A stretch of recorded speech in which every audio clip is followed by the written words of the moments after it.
Hey guys, tonight we begin with a single nail, and the exact moment British diplomacy decided to take its pants off. The year is 1767. Your boots haven't been dry in weeks, and you've just stumbled onto the shores of Tahiti.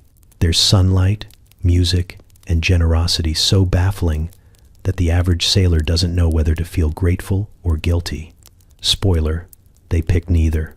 This is the story of what happens when two civilizations meet, and one of them immediately tries to pay for sex with hardware. So before you get too cozy, take a second to gently tap that new hype button YouTube just added. It really does help little guys like me push through the algorithm. And be sure to like the video and subscribe, but only if you genuinely enjoy this strange little corner of quiet storytelling. Drop a comment with where you're listening from and what time it is for you. It's strangely comforting to know who else is drifting off with us around the world. Now, get comfortable, let the day melt away, and we'll drift back together into the quiet corners of the past.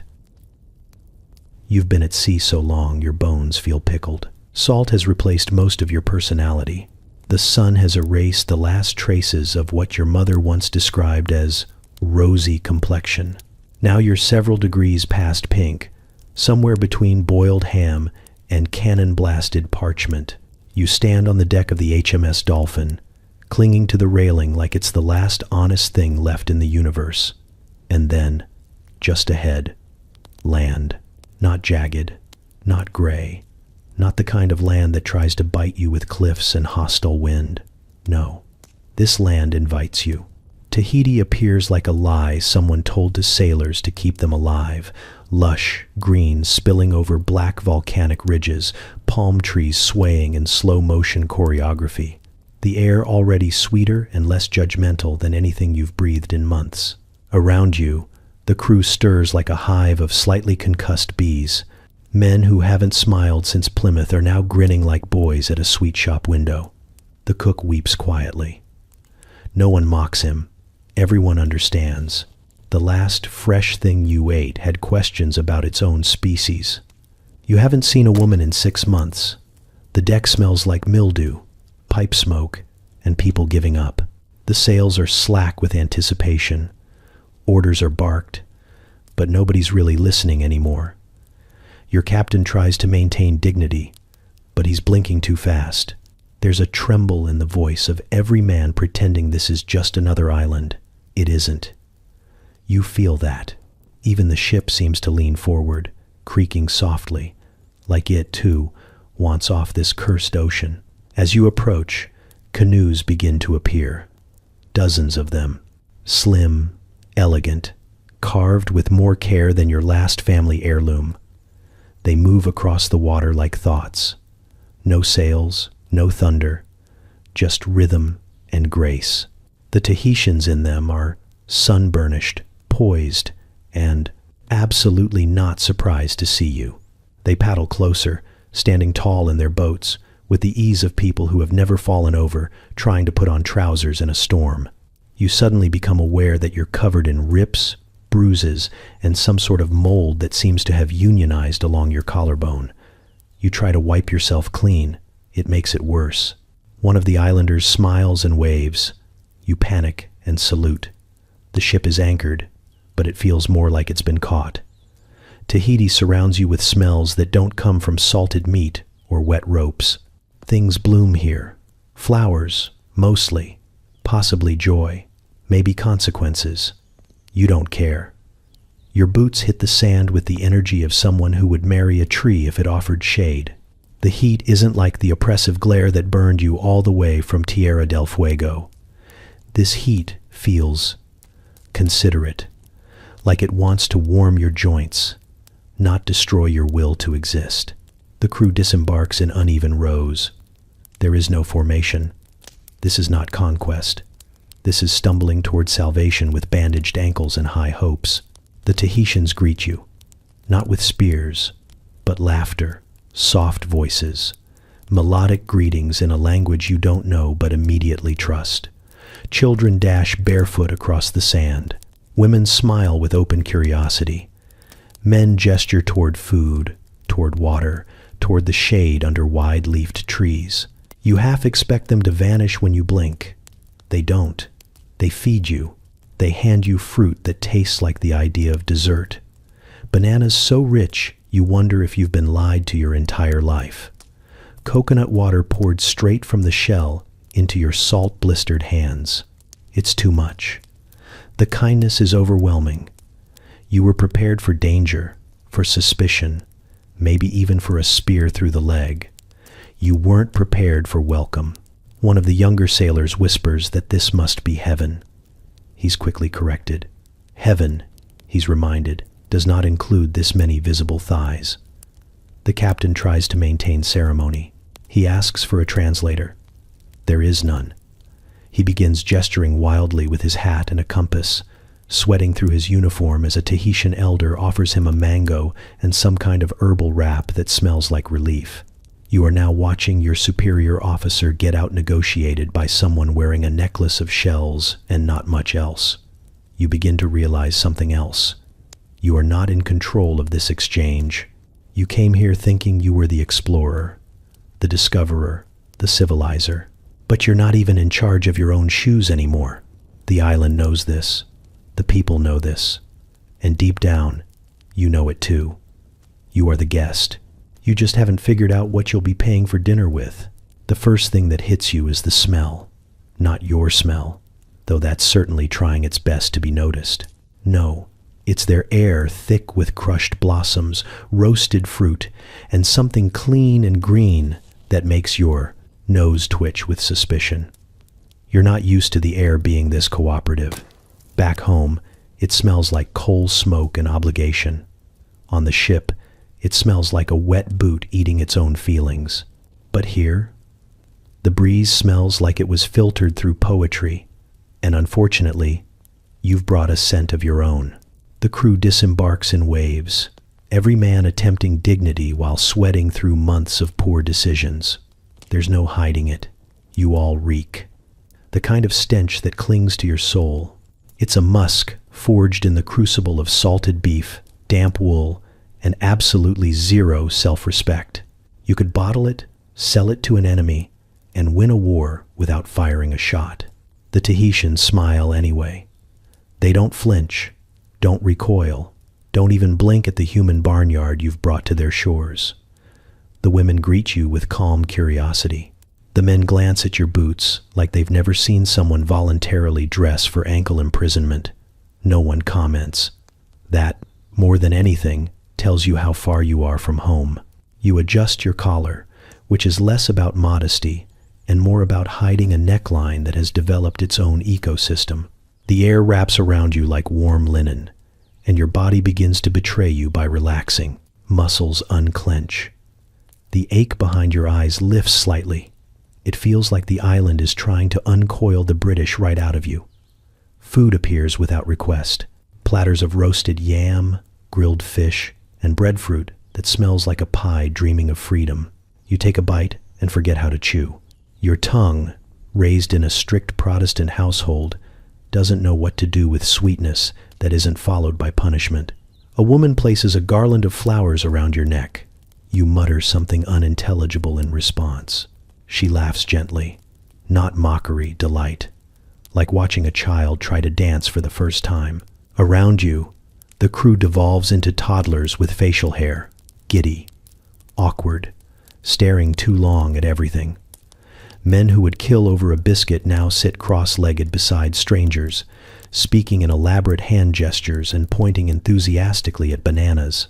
Your captain makes a noble attempt to keep things formal. He demands order, establishes curfews, instructs everyone to mind their conduct, and then, seconds later, steps into a carved wooden bath offered by a woman who looks like a minor goddess and probably smells like the concept of vacation. His boots are still on the beach. The Tahitians observe you with what can only be called patience. You assume they must think you're impressive, advanced, representatives of the most powerful empire in the world. But when one of them politely holds his nose near a sailor who hasn't washed since Gibraltar, You begin to suspect your reputation isn't doing the heavy lifting anymore. Still, they welcome you. You don't know if it's custom, hospitality, or just a fascination with whatever madness led you across the world. Dressed like chimney sweeps on punishment detail. But they bring you gifts, fruit, carved tools, even woven mats so you don't have to sit in the sand like idiots. One man offers you a bundle of herbs that smells like clarity and sleep. Another gestures for your name, then says it back to you like it's a small bird. For a moment, you forget you're supposed to be discovering them. The crew loosens by the hour. Men who spent months snarling over biscuits are now humming songs they don't remember learning. Someone invents a dance that involves both hands and very little rhythm. Another tries to give a stirring speech but gets distracted halfway through by a roasted pineapple and never finishes. You tell yourself this is diplomacy, cultural exchange, bridging the gap between worlds. But deep down, a quieter truth is humming. You're not the center of anything here. You're the guest, the strange, smelly guest who brought thunder and iron and forgot to pack humility. And for the first time since you left home, that doesn't feel like failure. It feels like relief. The sea is flat as glass when they arrive. No fanfare, no war drums, no ominous chanting to warn you that you're about to lose every assumption you've ever held. Just silence and the soft chop of wooden paddles dipping into water like polite applause. The canoes emerge from the morning mist in small groups, spread out like dancers in a ritual you were never invited to. You, of course, assume this means they're in awe. You assume many things. There are dozens of them, sleek, symmetrical, painted in ochres and blacks, carved with lines that mean something if you weren't so busy assuming they don't.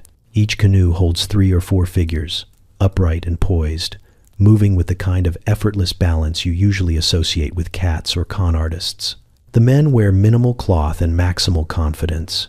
The women sit like royalty born to drift. They do not yell. They do not wave. They simply arrive. You, being British, react the only way you know how. You stare like you've just spotted land on the moon and assume you're the first to do it. You whisper "savages" to someone beside you. He nods, though you're both secretly wondering how they made it out here with no compass, no sextant, and no British smugness. The truth is unsettling. You came here to discover something, but the way they look at you from their boats, with quiet, unamused curiosity, it's very clear who's discovering whom. One canoe pulls up alongside the Dolphin. The paddler, lean and carved like a statue that forgot to be still, tilts his head at your ship the way someone might peer at a large, noisy animal that smells faintly of mildew and guilt. His eyes scan the masts, the rigging, the sad attempts at laundry hanging from ropes, and finally settle on you, standing proud in your sun-bleached coat, arms behind your back like you're auditioning for command over nature itself. He smiles. Not the smile of awe, the smile of someone clocking exactly how many nails it would take to dismantle your upper deck. You lower a rope ladder and 3 of them climb aboard like they've done it before. You brace for reverence, or at the very least, mild fear. What you get is a woman who walks past your captain, runs her fingers along the wooden railing, and then lightly taps one of the iron nails holding it in place. She looks at you, points, then lifts a brow as if to say, "How many for that one?" You blink, unprepared for barter this early in the encounter. Somewhere in the back of your mind, you'd envisioned the locals throwing flowers or possibly themselves at the feet of civilization. But these people are unimpressed. Their gaze slides past your buttons and hats and settles on what really matters. Your tools, your iron, your metal bits, and shiny things. You're not bringers of light. You're bringers of hardware. It stings a little. Someone offers them beads. They smile politely and hand them back. A sailor tries a mirror. It earns a chuckle. But the moment you hand over a single nail, the energy shifts. Eyes widen. Heads tilt.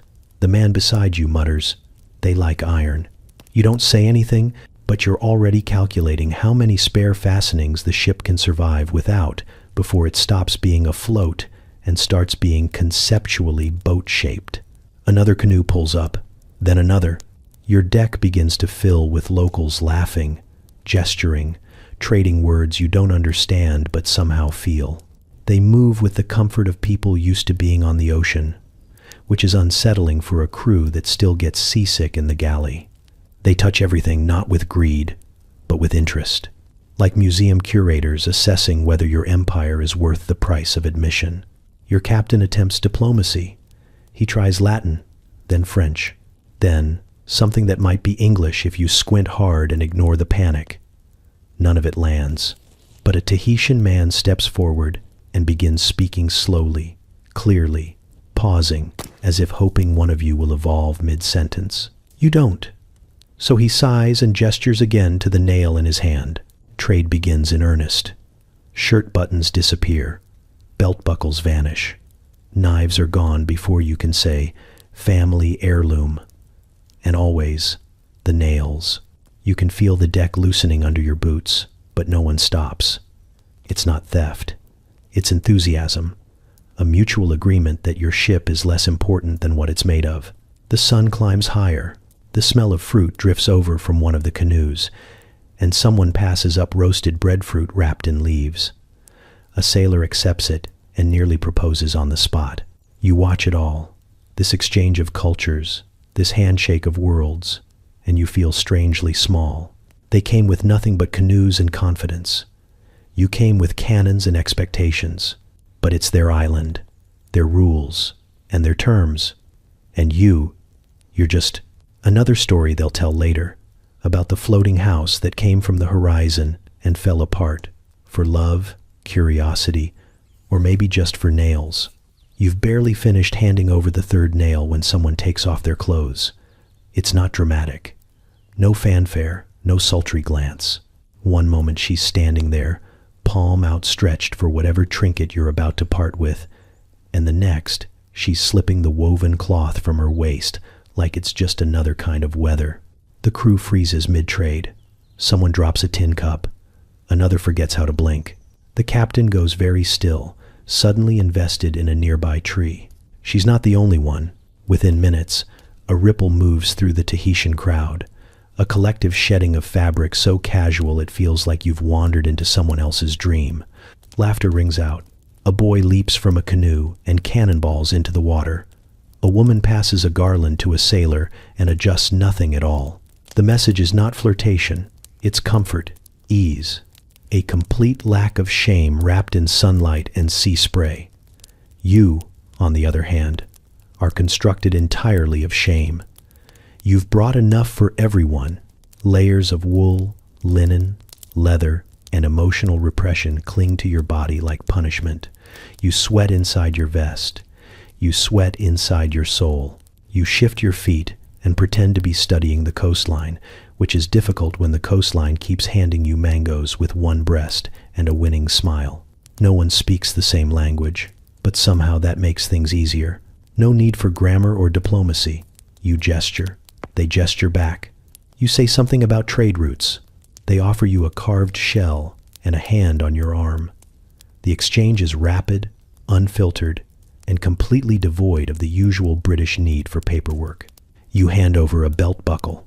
Someone laughs and draws a quick symbol in the sand. You nod as if you understand, which you absolutely don't. It's chaos, but it's efficient chaos. Your captain tries to rein it in.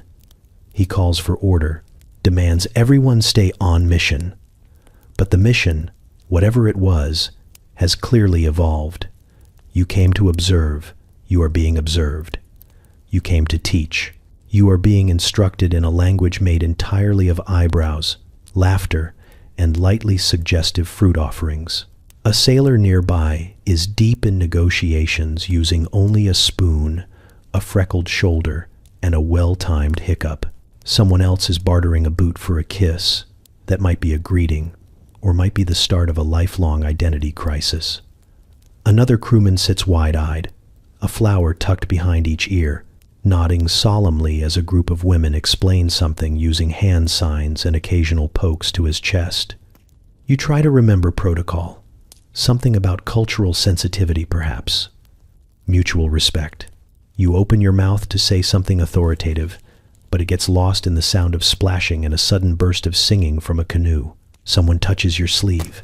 A woman, eyes bright, smile like she already knows the end of the story. She says something in a language that sounds like wind through palm leaves, tilts her head, and points at your jacket. Then she points at herself, then back at your jacket. You laugh nervously. She waits. You glance around. The crew has descended into a kind of peaceful delirium. Shirts are optional. Shoes are negotiable. A man is learning to hula with the stiff grace of a man who once got injured by a coat rack. Another is trying to explain what a monarchy is to a small child holding a coconut. You realize that you are the only person still buttoned all the way to the throat. So you do the unthinkable. You take off your hat. She beams, takes it gently, places it on her own head like a crown, and hands you a necklace of shells that smells faintly of honey and the opposite of England. No one seems alarmed. No one is keeping score. The Tahitians move with ease among you, unfazed by your stammering, your awkward limbs, your inability to say anything useful. They know this game. They've played it before. You are not the first to wash up here thinking yourself the center of the story. The sun moves westward. The crew spreads across the beach in small clusters, talking without talking, discovering that sometimes the most fluent thing you can say is nothing at all. And as the stars begin to blink into the sky, you lie back in the sand, fully clothed, partially understood, and more welcomed than you have any right to be. You come prepared. At least, you think you do. A small chest is unlocked and reverently carried down to the beach. The wood creaking like it knows the weight of empire is tucked inside. Inside the chest, treasure. Strings of glass beads in every color you could imagine. Buttons carved from bone and shell. Little mirrors, tiny scissors, a few handfuls of brass tacks. Trinkets designed to dazzle. You've read the reports, the journals, the logs. Indigenous peoples love beads. Beads are currency, status, wonder. This is what they trade for. This is how you show them the shining brilliance of progress, one colorful bauble at a time. So you open the box with the posture of a magician mid-reveal. The Tahitians gather around. They peer in. They murmur to each other. One man lifts a string of beads and rolls them between his fingers. Another picks up a button, sniffs it, and then calmly sets it down like it has mildly disappointed him.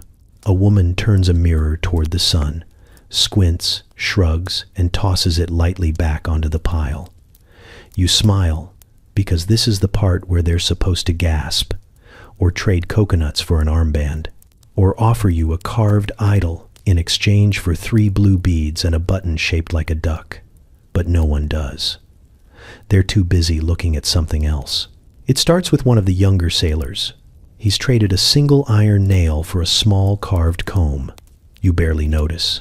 Then another swaps a hinge for a woven bracelet. Someone hands off a spoon and gets a kiss on the cheek and a handful of roasted yam. You blink. Look down at your glittering pile of civilizational brilliance. Look up at the quiet frenzy beginning to unfold around the ship's carpentry. They want the nails. Not the shiny things you brought. Not the beads. Not the buttons. The mirrors. The little bells meant to delight. No. What captures their attention, what draws eyes and points, and murmured, approval is cold. Unromantic iron, nails, spikes, hooks, hinges, fasteners of any kind. Things you didn't even consider gifts because they weren't symbolic. They were just useful. And you are now watching your crew remove them from the ship with the careful dedication of men robbing their own future. At first, it's a few extras. Spare nails from toolkits, bent ones straightened against rocks. But soon it spreads. Men are prying nails out of crates, pulling fixtures off doors. One particularly enterprising sailor swaps the hinge of a supply hatch for a handful of bananas, and what may or may not be a date later. You can't tell. The beads remain, untouched and glinting in the sun like a bad punchline. You try to reassert value. You lift a string of vibrant green beads and hold them out like a peace offering to a woman nearby. She smiles, tilts her head, and points instead at the iron buckle of your boot. You hesitate. She nods. The message is clear. The beads are pretty. The buckle is something you can use. You hadn't thought about it like that. In your mind, the trade was symbolic. Gesture for gesture, beauty for beauty. But here, the equation is simpler. A nail holds a canoe together. A hinge lets a door swing. A hook suspends food above ants. There's no romance to it, no flattery, just purpose. You didn't come prepared to trade purpose. You came to trade sparkle. And sparkle, it turns out, is in low demand. By the third day, the ship has begun to creak in unfamiliar ways. The lower deck feels softer. A railing wobbles when you lean on it. The carpenter is pale and sweating, whispering about load-bearing joints. The bosun files an official complaint while casually palming a handful of small screws that are probably no longer inventory. But the men are happy. They've never traded so well. A single rusted nail buys a bowl of stew. A few more buys something that makes them walk differently the next morning. The officers are panicking, of course, but in a quiet, diplomatic way. The kind of panic you log in your journal as unforeseen materials exchange. You keep returning to the chest of beads, lifting the strings, the buttons, the carved things you once thought were irresistible. You wonder how many reports and field notes and travel logs were written by men who assumed that because the locals accepted the gifts, they were impressed by them. But here, no one's pretending. They don't want decoration. They want infrastructure, and you're running out of nails. It begins subtly, like most disasters do. A few canoes pull alongside the ship one morning, and out of them climb women. Not many at first. Just enough to draw attention, just enough to stop a few conversations mid-sentence. They move with quiet confidence, stepping onto the deck like it belongs to them. And the crew, who have spent months arguing about everything from sail tension to whose turn it is to swab the latrines, fall into a hush so immediate it might as well be reverence. These women are not meek or mysterious. They don't flutter their eyes or gasp at your boots. They laugh easily, speak boldly, and walk through the crowd like they're sorting through a market stall, casually deciding who looks most interesting. One of them leans against a cannon and begins asking questions in a voice that sounds like sun-warmed honey. No one understands the words, but it doesn't matter. You've never seen grown men so eager to be interrogated. The effect is instantaneous. The men transform. Rough hands smooth out their shirts, straighten collars, slap each other on the back like they're auditioning for some kind of invisible promotion. One sailor pulls a comb from nowhere and begins grooming himself with the concentration of a man trying to reset his entire identity. Another abandons his mop mid-swab and mutters something about love at first sight. The mop never gets picked up again. You try to maintain perspective. This is normal, you tell yourself. Cultural exchange, curiosity, mutual respect. But then someone removes a brass hinge from the captain's quarters and hands it over with a smile so wide it makes you nervous. The women accept every offering with the polite amusement of queens watching jesters perform. They wear flowers tucked behind their ears, wrap themselves in bright cloths that manage to reveal more than they conceal, and seem to understand exactly how much power they're holding without needing to explain it. Another hinge disappears, then a bolt. Then someone trades the galley door handle for what appears to be an impromptu dance lesson. You watch it happen in real time. The complete structural dismantling of Her Majesty's vessel in exchange for attention, affection, and the possibility of something more. Not even promises, just possibilities. The crew works like men possessed. Not by lust exactly, but by the sheer, delirious need to impress. It's courtship by disassembly. A midshipman climbs up to the crow's nest and returns with a handful of decorative rivets, which he offers like they're diamonds. A carpenter nearly breaks into tears as two seasoned deckhands casually pull iron nails out of the quarterdeck to trade for kisses and carved pendants. The carpenter tries to stop them, but one of the women puts a flower behind his ear, and he sits down for the rest of the afternoon. You think about your mother. Not directly, just vaguely. A memory in the back of your mind of someone saying, "Dignity is a man's armor." But it's hard to dug. Remember lessons about virtue. When your crew is lining up like volunteers at a kissing booth, each man cradling a handful of hardware and hope. The captain finally steps in, tries to reestablish command. He delivers a speech about order and naval pride. No more trading structural pieces of the ship for flirtation. No more nails, no more hinges, no more door frames. He's halfway through his list of prohibited transactions when a woman leans forward and touches his sleeve. He goes quiet. The crew does not applaud. They simply resume negotiations. You tell yourself you won't participate, that you'll remain objective, steady, detached. You're here to observe, not to be seduced by sun, scent, and smiles that tilt ever so slightly when they catch you watching. But then someone offers you a small hand-carved necklace in exchange for the clasp of your belt, and you find your hands moving before your thoughts catch up. It's not just desire. It's something deeper, stranger, a feeling you've never been offered in England. Not reverence, not even romance, just presence. As if for once, you're not an officer, or a sailor, or a tool of empire. You're simply a man, standing in the sun, being looked at like you might actually be worth knowing. By evening, the ship sounds different. It groans in odd places. Wind whistles through gaps that weren't there before. But the crew sleeps with smiles on their faces and flowers in their hair, curled around memories they haven't even finished making. And somewhere below deck, the carpenter weeps softly into a blueprint. You tell yourself it's just a few spares, extras, bits that won't be missed. A handful of nails from a storage crate, a hinge off a door that doesn't really close anyway. Just enough to charm a smile. Maybe an evening of attention. The kind of trade that seems harmless when the sun is setting just right, and someone with soft eyes places a flower behind your ear like you're a gift worth wrapping. But then someone gets bold. A crewman you barely recognize, the one with the uneven beard and a fondness for questionable dice games, pries a plank loose from the foredeck. Not a small one either. A real piece of ship. The kind of timber that holds up stories. Literally. He drags it across the sand like a trophy and offers it with a flourish to a woman who looks at it, then at him, then back at the wood, and smiles like she's just been handed a secret. And that's how it begins. The ship starts disappearing in layers. Not dramatically, not all at once, just quietly, like a house being unbuilt by polite termites. Every exchange is greeted with joy. A chunk of railing earns a dance under the stars.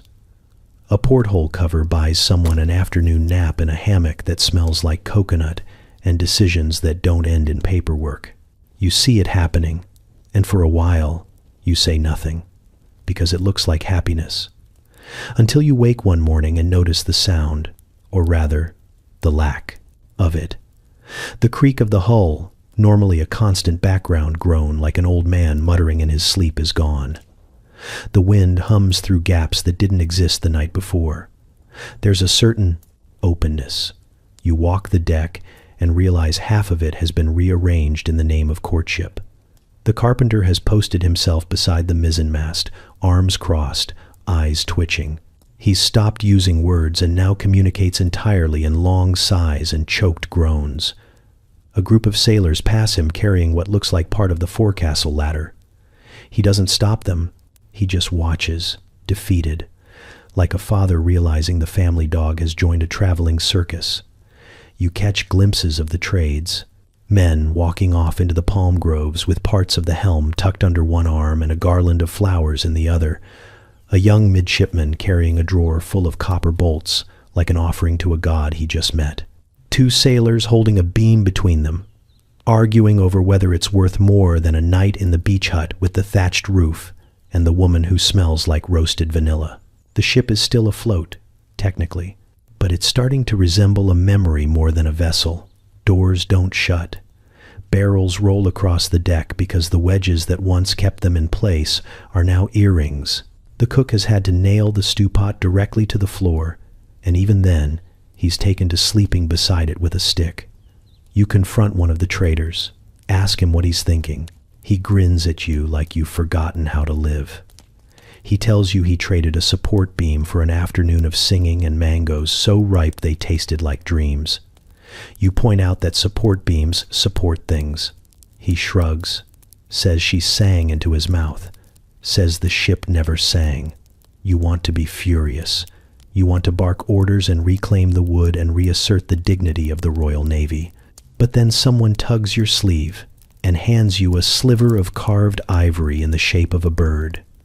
No words, just a look. One that says, stay, breathe. Remember what it's like to be wanted without a title. You tuck the bird into your pocket. The captain tries to restore order.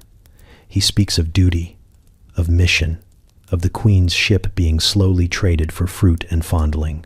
But no one listens. Not really, because the ship was never the destination, just a means of escape, a way to reach a place where the air is thick with music and the sea doesn't judge. By dusk, a crewman is sketching new rigging plans using a stick and the damp sand. The carpenter sits beside him, nodding along with the resigned calm of a man building a new religion out of driftwood and stubbornness. And when you climb below deck that night, you notice starlight where there used to be timber. It shines through the ribs of the ship like it's trying to tell you something. Something gentle, something final. The captain finally loses it over a barrel of nails. He finds it missing mid-morning, after 2. Deckhands report that the stern now flexes like a hammock, and the stairs to the captain's cabin have mysteriously migrated to the shore. He storms out in full uniform, boots polished, hat rigid, jaw clenched with the force of a man who still believes hierarchy can survive tropical humidity and lightly perfumed diplomacy. He climbs the steps, what's left of them, and plants himself at the top of the quarterdeck, which someone has conveniently reduced to 3 wobbling planks and a prayer. Then he makes his speech. No more nails. No more hinges. No more brackets, beams, or brass fittings. No more removing vital ship parts in exchange for fruit, dance lessons, or amorous adventures, which he says in a tone that suggests he's been reading the logbooks more closely than anyone realized. He points a shaking finger at a crewman currently trying to pry a small hook from the door to the armory and says, in the steely voice of command, "That is an order." The man nods, smiles, goes right back to prying. You watch the whole thing from a safe distance, sipping something mildly fermented from a hollowed-out gourd and pretending not to notice that someone has woven flowers into your belt.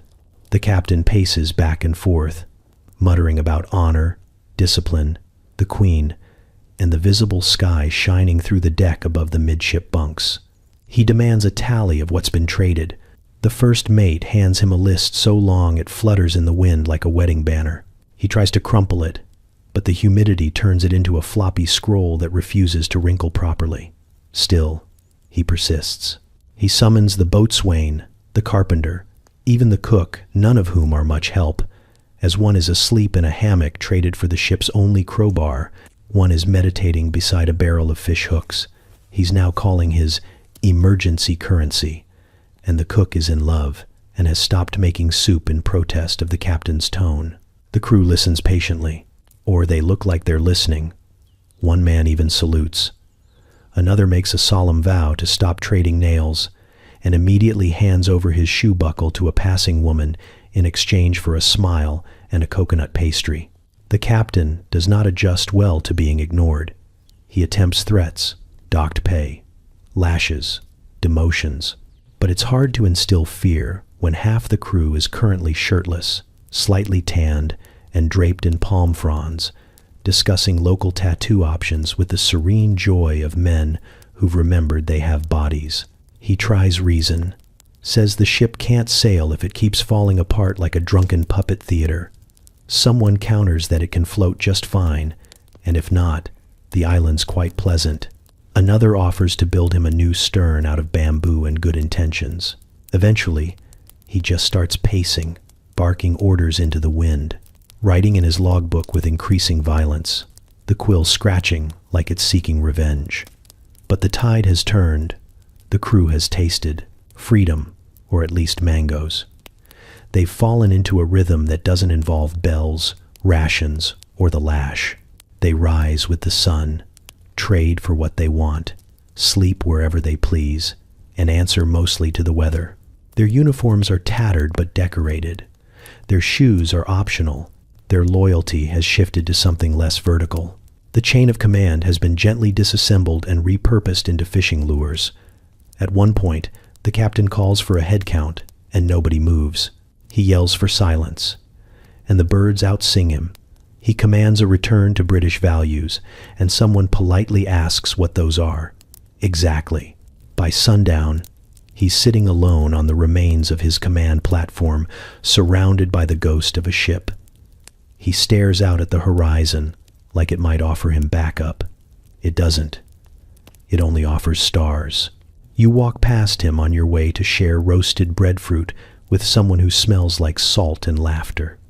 You nod. He does not nod back. But you think you see it in his eyes, a flicker of something quieter than surrender. The realization that out here, he may still hold the title, but he no longer holds the ship. You come ashore with a journal, a compass, and a sharp sense of purpose. There are measurements to be taken, topography to chart, vegetation to catalog. You have been trained for this. You are here on behalf of Empire, to observe and record and perhaps quietly imply ownership. Your boots are polished, your buttons fastened, your mind armored against distraction. You last exactly 12 minutes. It begins when someone hands you a coconut. Not just hands it to you, places it into your palm with both hands, as if it's not a fruit but an invitation. It's already been opened at the top, straw inserted, contents chilled by some unknowable natural magic. You take a sip because you are polite. Then you take another because your soul forgets it was supposed to resist. Someone else appears beside you, smiling, eyes bright, arms full of flowers, and what might be woven grass or some clever plant you're supposed to name later. They reach up, unbothered by rank or personal space, and begin arranging blossoms in your hair. You try to object, but your voice doesn't arrive. Just a small noise, followed by the realization that they are humming. You try again to focus. You pull out the compass, only to realize it's been turned into a makeshift plate for slices of roasted banana, now glistening and somehow warm despite the breeze. You chew thoughtfully. The journal remains closed. Your escorts, the local guides, you're not supposed to call. Friends begin leading you inland. The forest opens like a curtain. Shade wraps around your shoulders. Someone ties something soft around your wrist.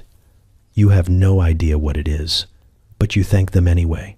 Politeness is your last grip on professionalism, and it is beginning to slip. You ask a question about elevation and are answered with a song. You ask about the coastline and are handed a shell.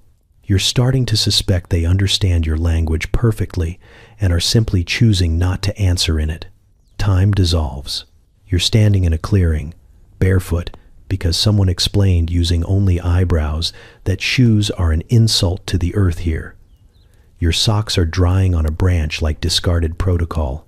The air smells like citrus and something floral you will never identify correctly in a report. The person beside you, whose name you can't pronounce but whose laughter you now recognize from across any beach, is showing you how to twist stems together into a chain. You are making a lay, not because you planned to, not because it was assigned, but because your hands are already doing it. The same fingers that once copied maps by candlelight are now looping petals into a circle with the kind of focus usually reserved for divine revelation or repairing torn sails.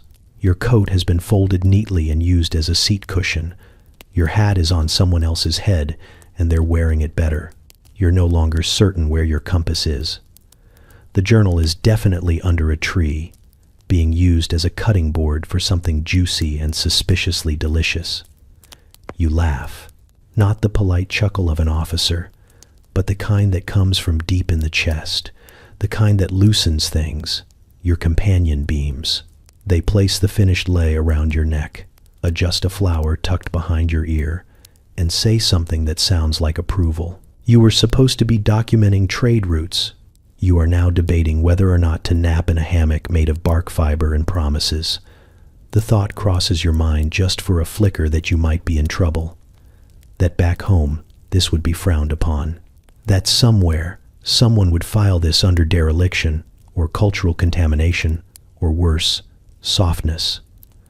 But that flicker fades, because you've never felt more awake, more real, more present, not as a symbol, not as a rank, just as a human. Sitting cross-legged beneath a tree on an island that doesn't care who you are, only how gently you take up space. You still plan to finish the survey. You tell yourself you'll write everything down later. The names, the species, the tides, you'll remember it all. But for now, you let someone feed you a slice of starfruit, and you stay exactly where you are. They arrive just before midday, gliding across the sand in robes the color of moonlit coral, eyes sharp and calm like they've seen more centuries than you've seen birthdays. They are tall, serene, and painted with symbols that would give any British bishop heart palpitations. Your crew straightens up immediately, not from respect, but from the shared fear that these are the sorts of men who might be able to set a ship on fire just by looking at it. The priests do not speak first. They observe. One stands beside the cook, watching intently as he tries to recreate stew using 3 remaining nails and a dented pot.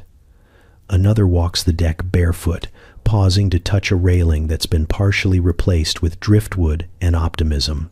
One of them picks up a mirror from the bead chest and holds it to the sun, watching the light dance across his own cheek like he's been waiting for this moment his entire life. You gather your men. It seems appropriate to reciprocate. Show them what times you times do, what times your times beliefs look like. There's no church here, no organ, no parishioners in tidy rows, but there is a barrel, a clean patch of sand, and a deep, irrational conviction that your way still means something even if no one claps at the end. So you set up a modest ceremony. You select a mango because it's the ripest thing within arm's reach, and fruit feels symbolic enough. You position it carefully on a flat rock. Then you remove your hat, clear your throat, and begin reciting something that resembles a prayer but is mostly the opening paragraph of a field manual mixed with the Lord's Prayer and whatever your grandmother used to mutter when the tea kettle boiled over. The priests watch. They do not interrupt, though one does tilt his head like he's wondering if this is a burial or an exorcism. You reach the part where the mango is supposed to be blessed and, lacking holy water, gently pour some from your canteen. The mango rolls slightly. You stop it with one finger. You say, "Amen," like you're asking a question. There's a long silence. Then, one of the priests steps forward, lifts the mango, sniffs it, nods, and eats it. You're not sure if the ceremony has succeeded or been devoured. Afterward, they invite you to their own ritual, not with words, just a gesture, a smile, and a soft drumming that starts from somewhere deeper than music. You follow them to a grove that smells like incense and fresh rain. The crew comes too, trailing behind like boys at a fair. There are no pews, no sermons, just movement. The priests chant low and steady, voices weaving around each other like wind through stone.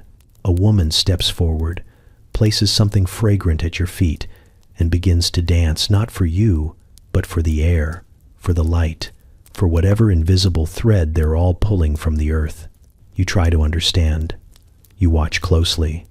You nod at moments that feel sacred. You place your hand over your heart because it feels respectful, even though it also feels like pretending. At one point, a young priest offers you a bowl carved from bone and filled with something pungent and smoking. You take a sip. You see stars, then ancestors, possibly someone else's. By the end, you're swaying without meaning to. You clap at the wrong time, bow too deeply, and accidentally compliment someone's grandmother using the word for banana. But they smile. They let you try. They answer your confusion with patience, your awkwardness with laughter. Later that night, as the fire crackles and someone from the crew sings a hymn, just softly enough not to ruin it, one of the priests sits beside you. He points at the stars, names them in a language that feels round and warm. You try to offer the English names, but his sound better, like stories instead of science. You think back to the mango, the rock, the makeshift blessing. You wonder if they thought it was foolish, or touching, or both. They probably did, but they let you believe it mattered, just long enough to mean it. You wake up determined. Today is for science, for precision, for charts and measurements, and the kind of diligent note-taking that earns medals back home and footnotes in books no one actually reads. You dust the sand from your instrument case, square your shoulders like a man with purpose, and vow that nothing, not sunlight, not song, not the smell of roasting pineapple will distract you. Then the island exhales. It's not literal, but it might as well be. A warm breeze rolls over you with the grace of a sigh, smelling of sea salt and something faintly intoxicating, vanilla. Maybe, or some flower that only blooms when no one's watching. You blink, your compass tilts slightly. You tighten your grip on the journal, as though it can anchor you. You find the path to the ridge, the one that promises a clear view of the coastline. It winds upward through tangled brush, stone steps placed by no one but worn smooth anyway, and trees that lean just enough to suggest they're listening. The map in your hand is blank, but you're ready to fill it. You reach the first overlook and stop. Below, the shoreline curves like it's been sculpted by fingers that cared more about beauty than logic. The bays don't just form, they pose. Inlets wink from behind cliffs. A series of rocky outcroppings forms what you swear is a deliberate shape, something between a crescent and a beckoning hand. You try to measure the angle of the point, but end up staring at how the waves break against the rocks like they're rehearsing. This is not cartography. This is seduction. You take a breath and look around. Your assistant is missing again. He was supposed to be recording elevations, but last you saw of him, he was deep in conversation with someone in a woven skirt and an alarming command of metaphor. You call his name. Nothing. Just birdsong and the faint sound of someone laughing from somewhere it's probably inappropriate to yell into. You sit down. Just for a moment. The rocks are warm. The view is unfair. You open the journal, sketch the coastline as best you can, and find your lines curving even when they shouldn't. You're trying to be factual, but the land refuses to cooperate. Every contour begs to be described in poetry instead of coordinates. Every shadow teases some deeper meaning. It's a coastline, yes, but it's also a shoulder, a smile, a secret. You flip to a new page. This one will be proper, north pointed, labeled, professional. You manage 3 lines before a girl appears at the edge of your vision, holding something wrapped in leaves. She doesn't speak, just offers it like it's obvious you're hungry. You are. It's sweet and sticky and probably ruins the ink on your fingers, but you eat it anyway. She nods, satisfied, and vanishes back down the hill like a mirage with better manners. You forget what you were mapping. By afternoon, the sun turns gold. Your compass needle sticks briefly, then spins like it's changed its mind about magnetic truth. You sigh, turn the page again, and sketch a tree instead. Not because it's useful, but because it feels like the only honest thing to do. Its roots are tangled like thought. Its branches lean into the wind without asking why. Eventually, your assistant returns. His hair is damp, and there's something on his neck that might be lipstick or possibly a very specific kind of berry. He carries no notes, no readings, just a large grin and the firm belief that today was enlightening. You look at your sketches, not one of them useful to a navigator, but each of them strangely alive. You close the journal. You'll try again tomorrow, but tonight, you'll follow the sound of drums drifting over the ridge and let the stars rearrange your idea of direction. It begins with a sunbeam where no sunbeam should be. You're below deck, reaching for a barrel of rope, when a thin column of light catches the dust in the air and pauses you mid-reach. It pours in through a hole you're fairly certain wasn't there last week, or yesterday, or, for the sake of naval pride, ever. You lean closer. The light shifts slightly with the roll of the hull, casting a slow arc across the floorboards. A breeze follows it in, gentle and fragrant, smelling faintly of hibiscus and what might be fermented papaya. The ship is breathing. And not just through the usual cracks and seams, it's breathing through a dozen places you never authorized. You climb up to the deck, bracing for the worst. You find it. The ship has gone. Soft.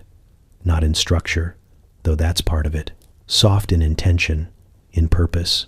The railings sag slightly where support beams have been quietly borrowed. The rigging flutters with more fabric than function, and one of the lifeboats has been converted into what appears to be a love nest with a curtain and a potted plant. You see hammocks in strange places, sails dyed with what looks like fruit.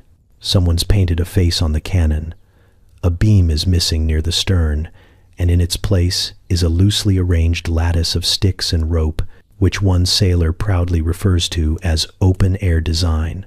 Another has installed seashells along the gunwale in a pattern that might be decorative or might be structurally desperate. You can't tell anymore. You call a meeting, or you try.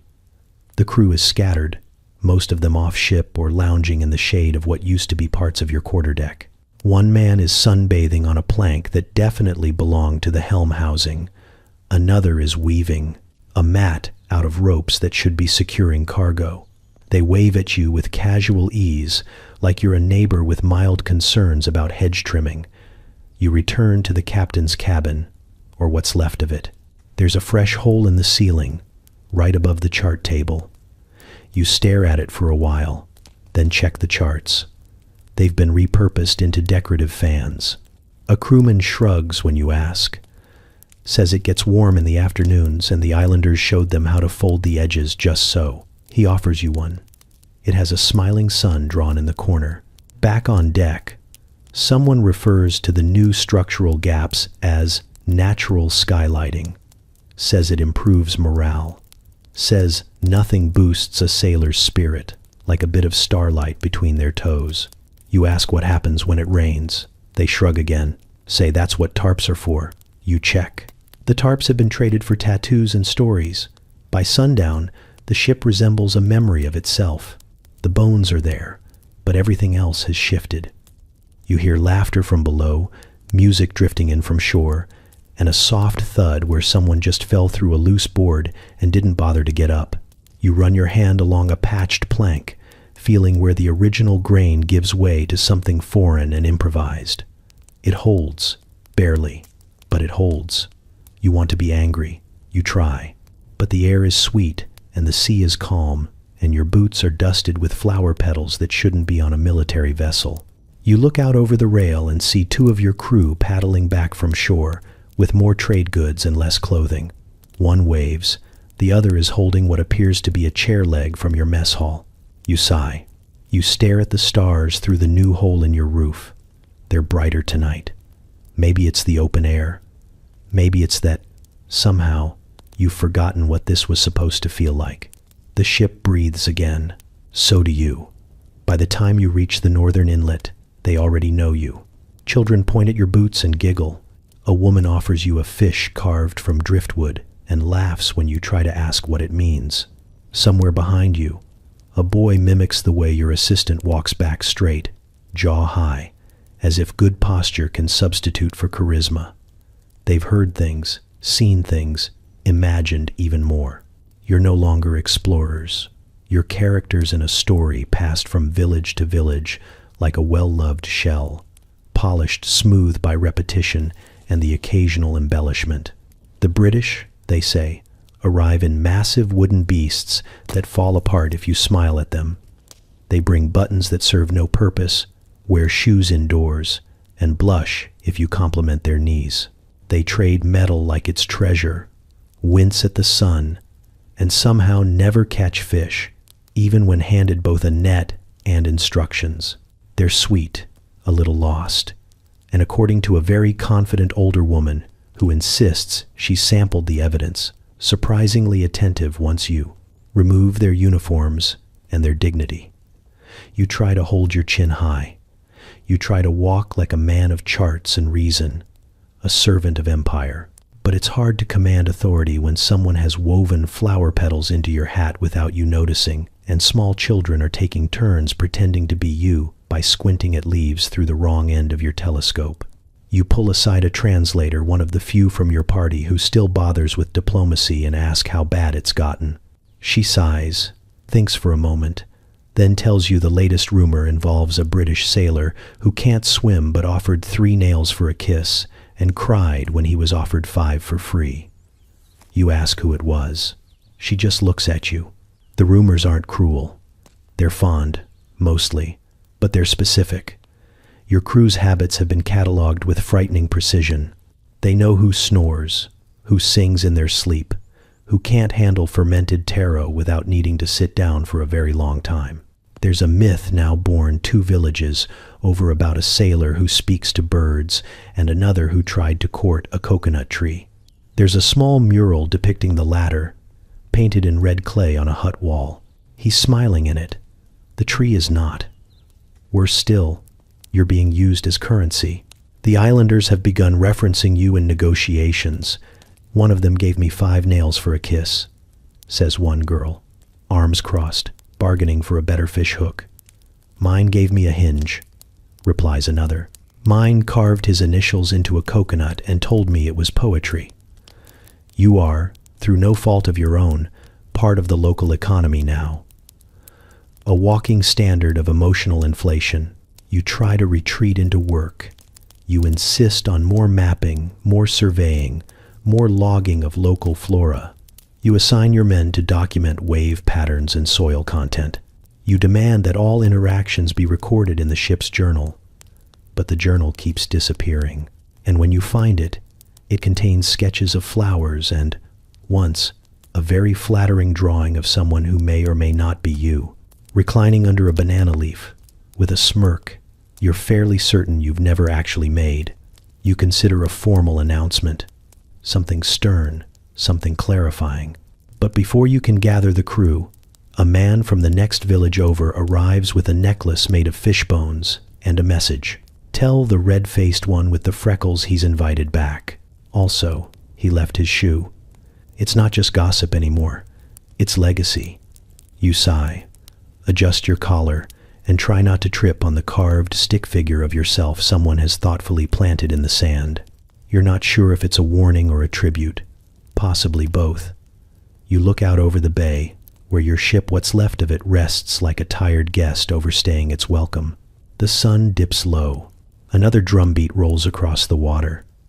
Your name floats behind it, followed by laughter. You're not sure who told the story this time, but you're certain it wasn't you. You call the meeting just after sunrise, while the heat is still a suggestion and not yet a threat. The crew gathers slowly, yawning, adjusting sashes and beads and whatever loosely qualifies as uniform these days. Someone shows up barefoot. Someone else is chewing something green and clearly illegal in at least 3 ports. One man arrives with a parrot on his shoulder, and you're not entirely sure where the parrot came from or why it appears to be whispering secrets into his ear. You stand on what remains of the quarterdeck, now slightly springy due to the suspicious absence of 2 supporting beams, and clear your throat. Gentlemen, you begin, because it still feels good to pretend. They quiet down. To their credit, they do look at you, not with disdain, not even with boredom, but with the patient eyes of men waiting to see if you're about to say something that requires shoes or actual consequences. You speak of duty, of queen and country, of naval code and the fragile illusion of order. You use words like dignity and decorum, though the latter gets a small giggle from someone who probably thinks it's a fruit. You remind them that the ship, despite its current tendency to whistle when the wind hits it just right, is still a commissioned vessel of His Majesty's fleet. They nod. They even murmur agreement when you say that trading parts of the ship for kisses, pastries, or experimental tattoos is technically frowned upon. You feel a flicker of hope. Then Wilkinson, the one who used to be a carpenter and now fancies himself a poet, raises a hand. You pause. He asks, very politely, whether hinges are specifically listed as off-limits in the Code of Conduct. You blink. He smiles. Then, as if demonstrating a legal loophole in real time, he pulls a door hinge from his pocket and walks off the deck with the swagger of a man on a mission. You sigh. You try not to look, but of course you do. From the rail, you see him reach a woman waiting at the edge of the beach. He holds out the hinge. She inspects it with the expertise of a blacksmith and the poise of a queen. Then she leans in, kisses him once on the cheek, and hands him a pineapple so perfectly golden it might as well be enchanted. They walk off together, chatting like old friends. You turn back to the crew. Someone's already left. 2 more are whispering about whether door latches count as hinges. Another is sketching something in the dirt with a stick. You think it might be a redesign for the crow's nest or a recipe for banana liquor, possibly both. You press on.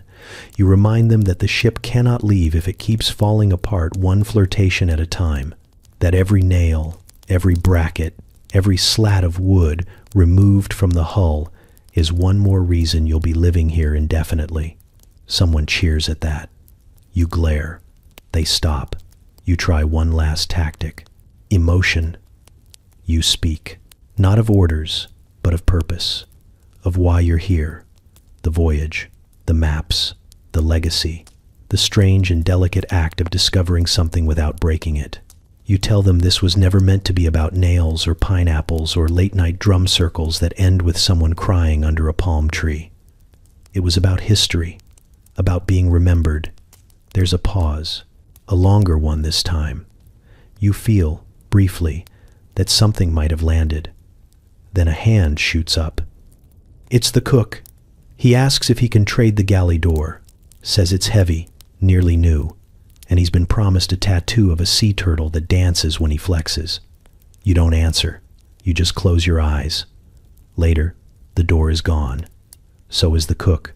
The ship groans softly when the tide rises, and you hear someone, somewhere, hammering a rhythm against the hull that definitely isn't for repairs. You sit down, not in defeat, but in understanding. Whatever this is, it's no longer command. It's weather. You can shout into it, chart it, curse it, but you can't steer it. You simply ride it, and hope the keel holds just long enough to see what happens next. You tell yourself this is anthropology, important work, the kind that fills books and museum exhibits. You clutch your journal like it's a moral compass and not a slightly damp notebook with a suspicious smear of fruit jam across page 4. You write the words cultural exchange in crisp script, underline them twice, and add a small star in the margin, as if that might convince posterity this was all intentional. Around you, the crew is deeply engaged in something that could generously be called experimentation and more accurately described as furniture surgery. A table, once the proud centerpiece of the captain's quarters, is now lying on its back with its legs removed and replaced with hollowed coconut shells lashed on with strips of bark. You are watching grown men reinvent interior design with the fevered confidence of people who've inhaled too much fermented fruit and praise. One of them taps the newly affixed coconut with a spoon and declares it resonant. Another nods solemnly and asks if the table has a name yet. You close the journal for a moment and wonder what your professors back home would say if they saw this. Probably something long-winded about the elasticity of civilization, probably in Latin. You look around for evidence of actual progress. There's a hammock made from old sails and dried vines, a bench constructed from crates and carved turtle shells, a cupboard, once used for powder, now lined with flower petals and someone's attempt at poetry burned into the wood with a hot spoon. It rhymes, but barely. It's all beautiful in a way that defies logic, which is exactly the problem. Your ship is no longer a ship. It's a floating craft fair, a living gallery of compromise and questionable carpentry. And the crew? They're thriving. A man who hasn't spoken more than 6 words in a row since Gibraltar is now teaching knotwork to 3 Tahitian boys, all of whom have outpaced him in both speed and sass. The surgeon is carving spoons. The quartermaster has taken up song. You write more words. Integration, adaptation, mutual curiosity. None of them sound convincing, even in your own head, because while your men are sharing language and laughter and possibly diseases, you're still trying to document the chaos like it can be footnoted. You're not resisting, exactly, just narrating as the tide carries you along, pretending it's still your hand on the wheel when the wheel itself is now part of someone's art installation. At some point, a local woman sits beside you and offers you a carved comb. She doesn't speak English, and you've forgotten the proper phrase in Tahitian, so you just smile and take it. She reaches up, runs it once through your sun-dried hair, and nods approvingly, as if you've passed some quiet test. Then she points to your journal, flips it open, and draws a fish in the corner of your map.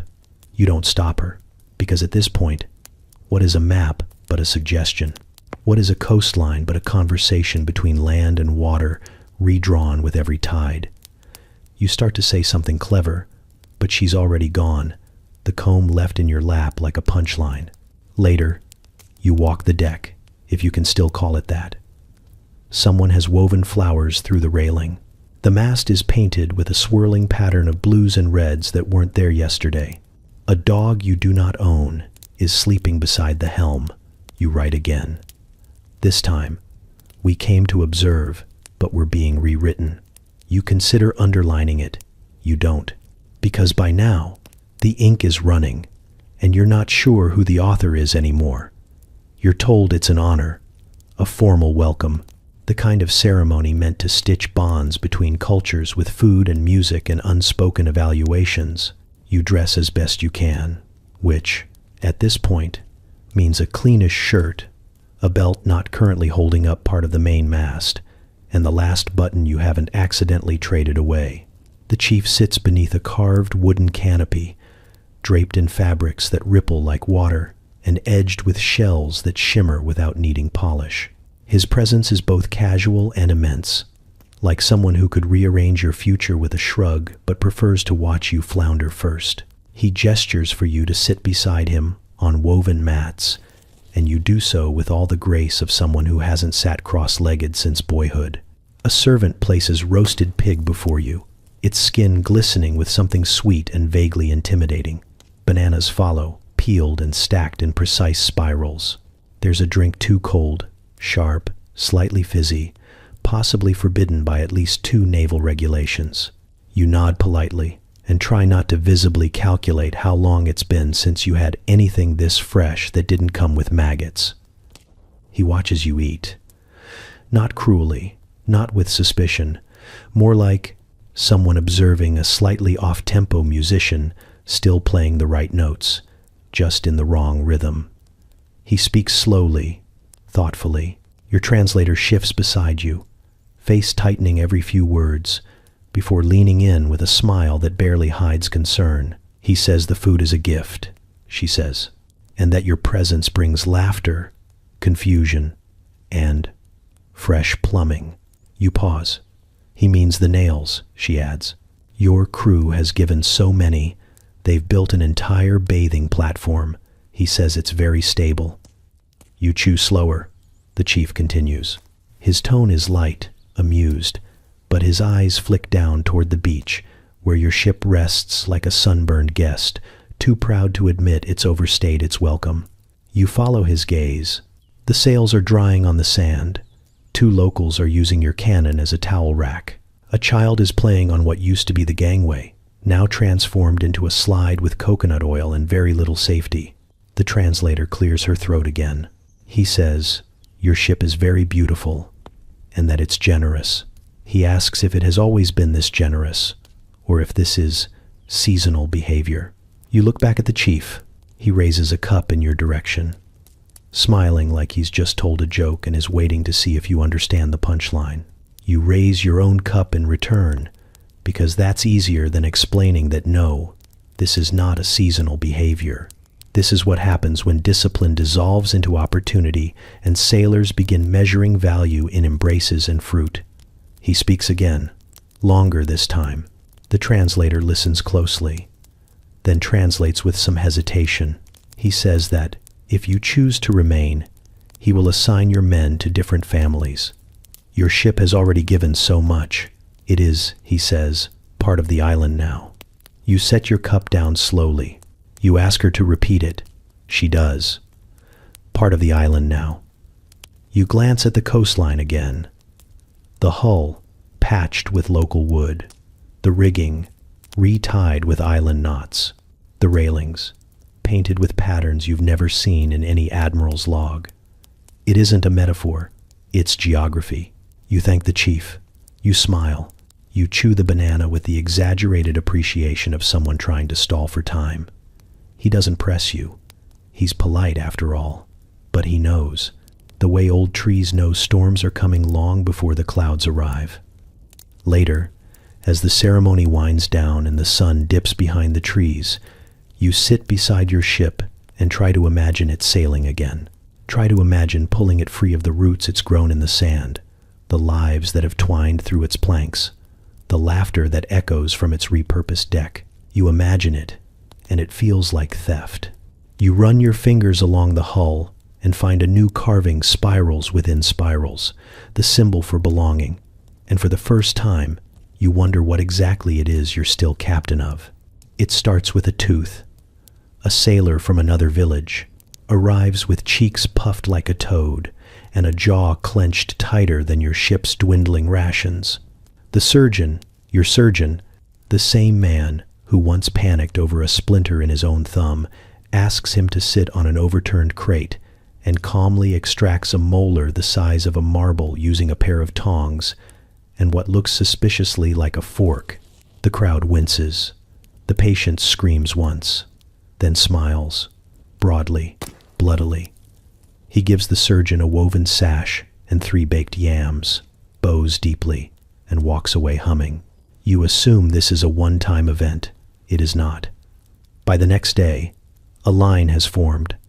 Islanders from nearby villages bring ailments, injuries, and the occasional curious mole. The surgeon takes them one by one. He doesn't ask for payment, but he doesn't stop people from giving it either. Some offer fruit, others carvings or beads. One hands him a tattoo artist, not a drawing, a person. The surgeon accepts this with the solemn dignity of a man deeply unsure how to refuse body art. By evening, he has a crescent moon inked on his forearm, a plate of candied taro in his lap, and a small child tugging on his sleeve, asking if he can make her taller. You confront him, or you try. He's busy treating a man with a thorn in his foot. You wait politely as he removes it, disinfects the wound with something floral and suspicious, and tells the patient to avoid dancing for a day. The patient nods, bows, and hands over a necklace made from shark teeth. When you finally corner him, he looks at you with the calm certainty of someone who knows he is doing important work and that you are, at best, a background character in it. You remind him, sternly, that he is a naval officer. He reminds you, gently, that he hasn't seen a naval anything in weeks. He gestures at the ship, which currently has 2 fishing nets drying over what used to be the helm. You tell him he's undermining discipline. He tells you he's lowering fevers. You threaten to revoke his rum privileges. He offers you a yam. The surgeon becomes impossible to schedule. He floats between settlements like a folk hero, appearing with his little pouch of tools and that unnervingly serene smile. He learns names, listens to complaints, applies poultices that smell like overripe basil and somehow work anyway. Children run to greet him. Elders nod as he passes. Even the dogs seem to like him. Your authority, meanwhile, evaporates like rain on hot stone.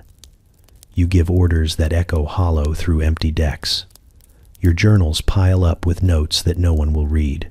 You try to reassign duties, but the crew has already decided their new rotations.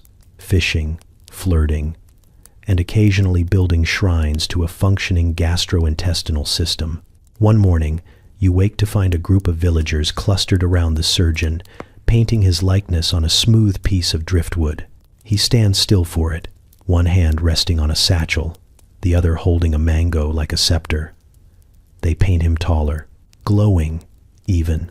The resemblance is aspirational at best, but the admiration is clear. Later, you catch a sailor trading a bandage for a story. "He saved a man's ear," he says, voice hushed with reverence. "Stitched it right back on, good as new." You remember that ear. It wasn't on right. It faced slightly backward, like it was listening to something from last week.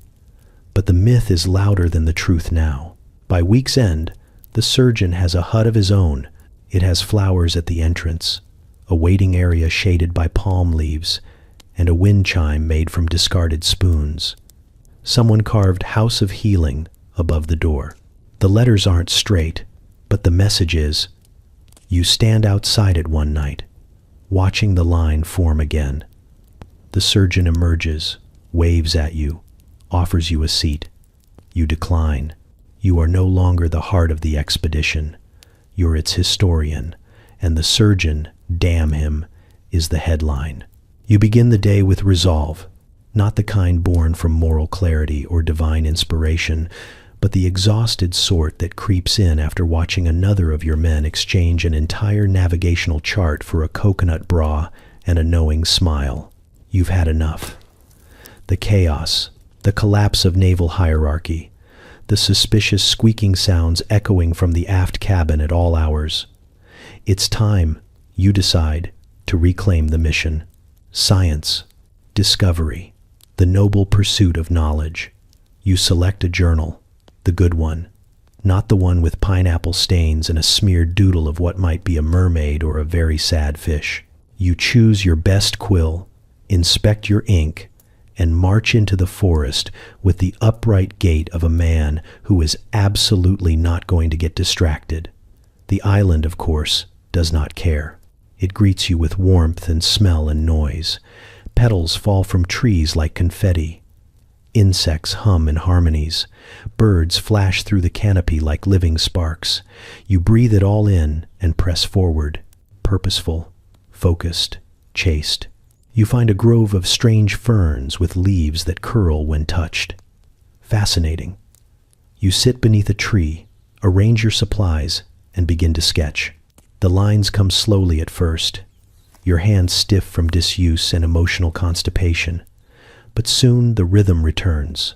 You capture the curve of a stem, the fan of its fronds, the shimmer where sunlight breaks across dew. You do not think about the laughter you passed on the beach. You do not think about the woman who offered you a mango and the opportunity to discuss Tahitian numerals in a private lagoon. You certainly do not think about the night you spent under the stars learning the local names for all the constellations, none of which correspond to anything you've ever seen in an almanac. You're working. You're learning. You're noble. Then a voice. Soft, inquisitive. You look up and she's there. Mid-20s maybe.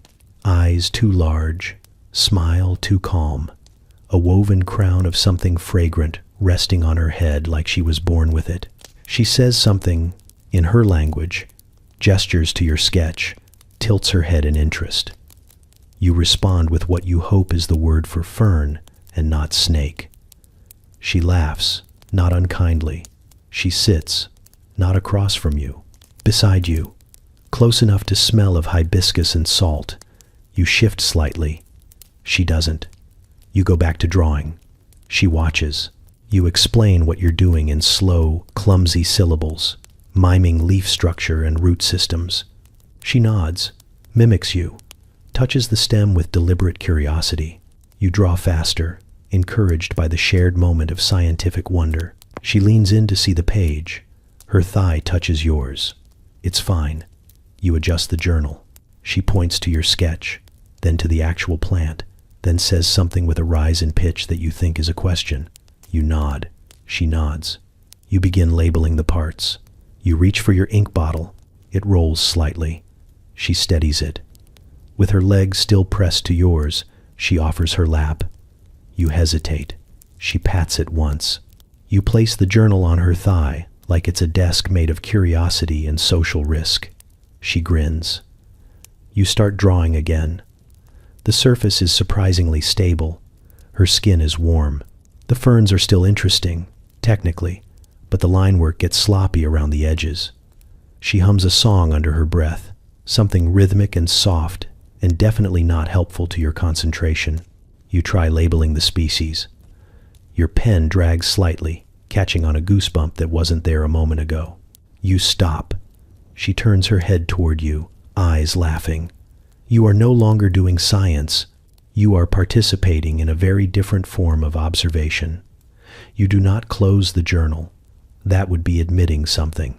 You just hold it there, balanced delicately between a leaf and a decision, while the sunlight shifts and the birds continue to sing songs you don't understand but suddenly feel fluent in.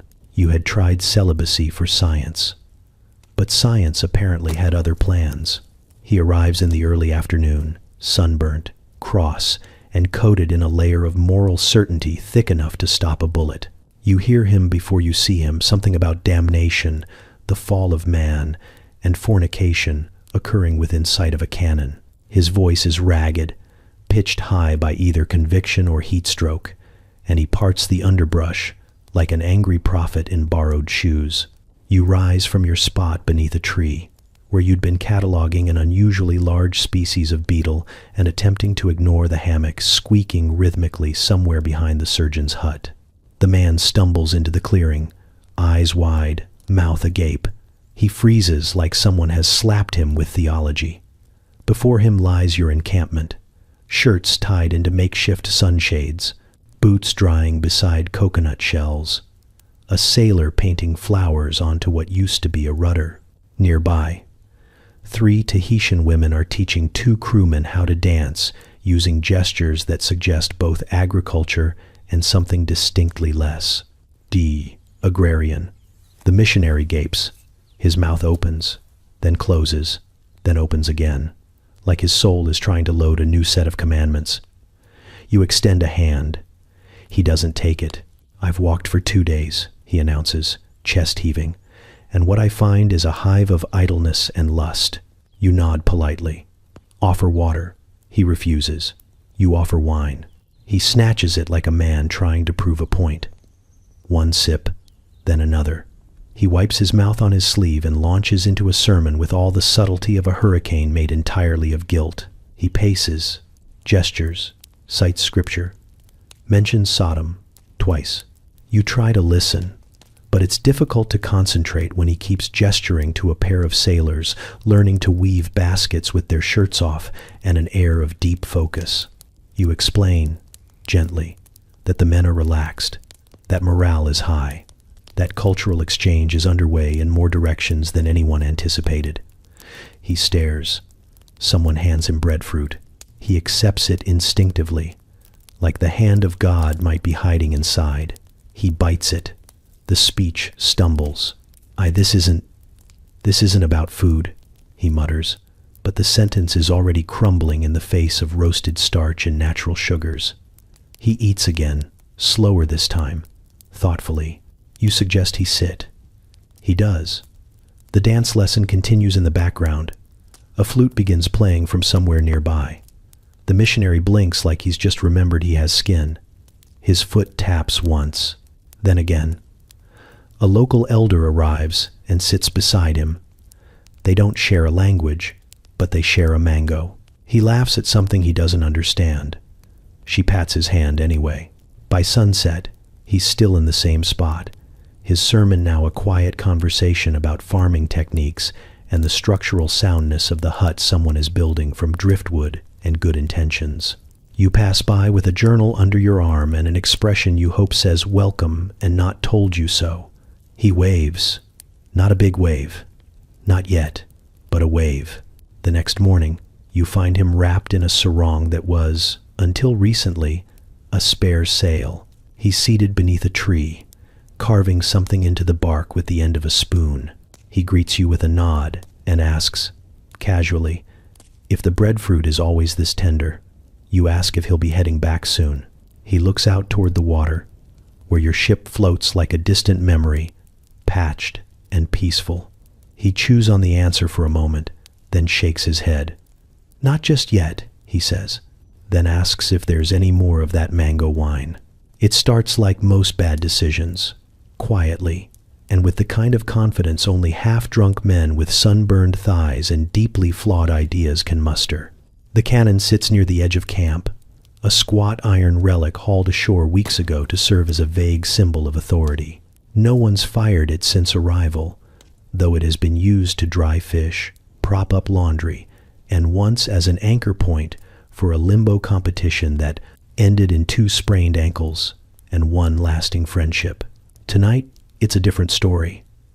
They circle it like scavengers around a carcass. 4 sailors, shirtless, barefoot, still damp from the sea and smelling of roasted breadfruit and poor impulse control. They don't speak much, just nod, grin, and begin. The first bolt comes out easier than expected. You'd think there'd be hesitation, some recognition of the line being crossed. But when you've already traded 6 window panes for a bundle of feathers and an unsolicited neck massage, certain lines blur without ever making a sound. The bolts go into a basket. A 5th man joins them with a crowbar and a story about someone who needs fasteners for a new outrigger. It might be true. It might not. No one asks. The cannon groans softly under their hands, metal fatigued and insulted, but also slightly resigned.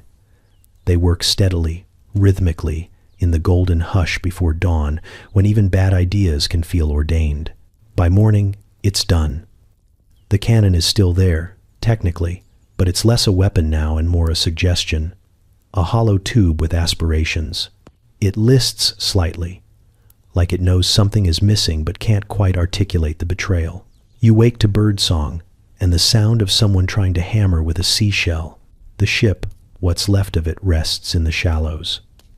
At first glance, nothing's changed, but then you notice the angle, subtle, a soft lean to port, like a drunk bowing mid-conversation. You squint, tilt your head, then straighten up and pretend you didn't see anything. So does everyone else. No roll call, no investigation, just a communal shrug of the soul. The listing is explained away as tide, wind, maybe the weight of too many coconuts in one hold. Theories bloom and die before noon. The truth hovers, obvious and impolite. At lunch, one sailor asks casually if the gunpowder's been moved. Another replies, equally casual, that powder's no good without bolts. There's laughter, the kind that has teeth in it, but no one pushes. You consider asking for the bolts back. You consider writing to the Admiralty about this moment, capturing it for history. Instead, you jot down something vague about topographical shifts and settle into the sand with your notes and a piece of boiled yam. Discipline, it seems, doesn't break in thunder. It crumbles. It peels, flakes, dissolves into barter and silence, and a shared understanding that the mission is now secondary to survival, and survival has become surprisingly pleasant. That night, someone plays music on a flute made from what you're almost certain used to be part of the main mast. People dance. The stars come out. You sit with the captain. Neither of you speaks of the ship, of the cannon, of the future. You both just watch the sway of people who no longer look homesick. You sip from a cup you didn't ask for and couldn't refuse. The fire crackles. A child giggles somewhere beyond to light. You lean slightly to the left, just enough to feel it, and say nothing. It begins with flowers, dozens of them, woven into garlands, tucked behind ears, scattered along the path that leads from your battered encampment to the village clearing. You're summoned with ceremony, escorted by 2 children who take their job with the solemn gravity of tiny diplomats. You walk barefoot, your boots missing since last week when someone used the soles to patch a canoe. No one minds. You've adapted. Everyone has. The clearing is humming with life. Bright cloths spread across benches, roasted pigs smoking in a pit, fruit piled in dramatic mounds, daring you to define abundance. Everyone is smiling, The entire village, it seems, has assembled. Even the chief, seated cross-legged with a cup of something fermented and judgment-proof in hand. You're ushered to a place of honor woven mat, elevated slightly, shaded by a clever arrangement of leaves and sails that used to belong to your ship. You nod in gratitude, still trying to figure out what you're being celebrated for. Scientific discovery, cultural exchange, the fact that the cannon now doubles as a fruit stand. People come forward with gifts, a carved bowl, a comb made from bone, a necklace strung with shells, and what might be the last of your ship's original nails. You smile, bow, accept. You're not entirely sure what's happening, but it feels warm, and you haven't eaten this well in weeks. Then comes the speech. The chief stands, clears his throat. A hush falls. He speaks in measured tones, calm, but with the unmistakable rhythm of someone delivering a sermon, or possibly a plea. He gestures occasionally, once to the ship, once to the forest, once directly at you. It's not angry, not even stern, just deeply earnest. Your translator sits beside you, young, bright-eyed, mostly fluent in both languages and entirely fluent in island politics. She listens, nods, folds her hands, and finally leans in close. They are concerned, she says gently. You pause with a piece of mango halfway to your mouth. Concerned? Yes, they say you are, forgetting your purpose, your ship. Your bones are still pointed at the sea, but your hands are all tangled up here. You blink. She continues, with the delicacy of someone explaining to a child why fire is not for hugging. They say you trade too much, for nails, for kisses, for small things that feel large when the moon is up and your thoughts are soft. You look around, at the men you command, or used to. One is napping in the sun with a lei draped across his chest. Another is teaching a group of local boys how to whistle through a keyhole that no longer has a door attached. Someone has painted their face with ashes and is dancing without irony. They like you, she adds, but they think you are stuck, not like trapped, like rooted. And they know that ships are not trees. You sit with that. The feast continues. Music rises. A girl laughs and tosses petals into the air like confetti made of kindness. You chew slowly, tasting every bite with the sudden realization that this might be goodbye, if you're brave enough. Later, the chief toasts you. He uses a word that means guest and also drifting star. You raise your cup, smile, and drink something sweet that tastes faintly like memory. You realize, slowly, that this wasn't a celebration. It was an intervention, polite, generous, drenched in hospitality and subtle reproach, a reminder that paradise isn't permanent and that affection, while generous here, isn't meant to be bartered for forever. That night, as the fires burn low and the music softens into silence, you walk alone to what remains of your ship. You place a hand on the hull, feel the gaps, the uneven patches, the echo of laughter from deep within its bones. You don't need a translator to understand what the island has told you. It's time to rebuild. The palm tree doesn't ask much of you. Shade, a breeze, and the gentle creak of fronds above your head. You lie there in the sand, bare feet dug in like roots, watching the ocean shift in hues too complex to name with British vocabulary. Somewhere to your left, a man is humming and shaping a canoe out of what used to be your ship's pantry. He's doing it with more grace than any carpenter you've ever paid. You exhale, long and low, the kind of breath that carries weeks of mildew, discipline, and logistical spreadsheets out into the wide blue nothing. This wasn't the plan. You were supposed to catalog, to observe, to nod wisely, and write things down in passive voice. You were going to measure longitude and discover things that already had names. Your duty was to map, not melt. But now, days have names you forget and nights don't need watches. You've grown suspiciously tan. Your knees creak less. You catch yourself smiling before your morning tea substitute, which is now some sort of root infusion you've learned to stop questioning. You consider, For the second time this morning, whether you're still British, your hat disappeared in week 2. Your waistcoat is now a curtain somewhere. Your sense of colonial superiority eroded the day a local girl beat you at arm wrestling and then politely offered to carry your notebook for you. The empire feels very far away. You reach for your journal, open to a page titled Observations on Native Governance. It contains 3 drawings of flowers and a sentence about communal fishing practices that trails off into a sketch of someone's ankles. You flip forward. More of the same. You haven't written a paragraph about trade winds in days. Instead, you've been thinking, not just the practical kind, like how to waterproof a roof with banana leaves, or whether it's acceptable to eat breadfruit 7 days in a row.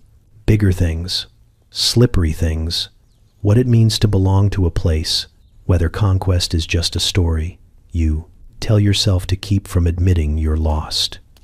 Whether pleasure, shared freely and without expectation, is a form of truth. You scratch at your neck where a necklace now hangs, made of shells and patience and something you still can't identify. A gift. No strings, just welcome. Out at sea, the ship still floats. Technically, you and the carpenter have been reinforcing it slowly, piece by salvaged piece. There's talk of leaving, quiet talk, deferred like a debt no one's in a hurry to collect. You watch the waves. They're not asking you to leave. They're not asking you to stay, either. They just keep coming, patient and full of secrets, smoothing out every footprint like they've been doing this long before you arrived and will keep going long after. You wonder if this is what failure feels like, and then immediately discard the thought. There's nothing failing about the way the light hits the water, or the way your crew has started greeting each sunrise with something like peace instead of orders. Maybe this isn't collapse. Maybe it's a soft shift, a recalibration, a group of accidental men unlearning a language of possession and remembering how to live inside a moment. You lean back against the tree and close your eyes. You try to picture Westminster, the damp halls, the scratch of wool and policy, men arguing over lines on maps they've never seen. You imagine trying to explain any of this to them.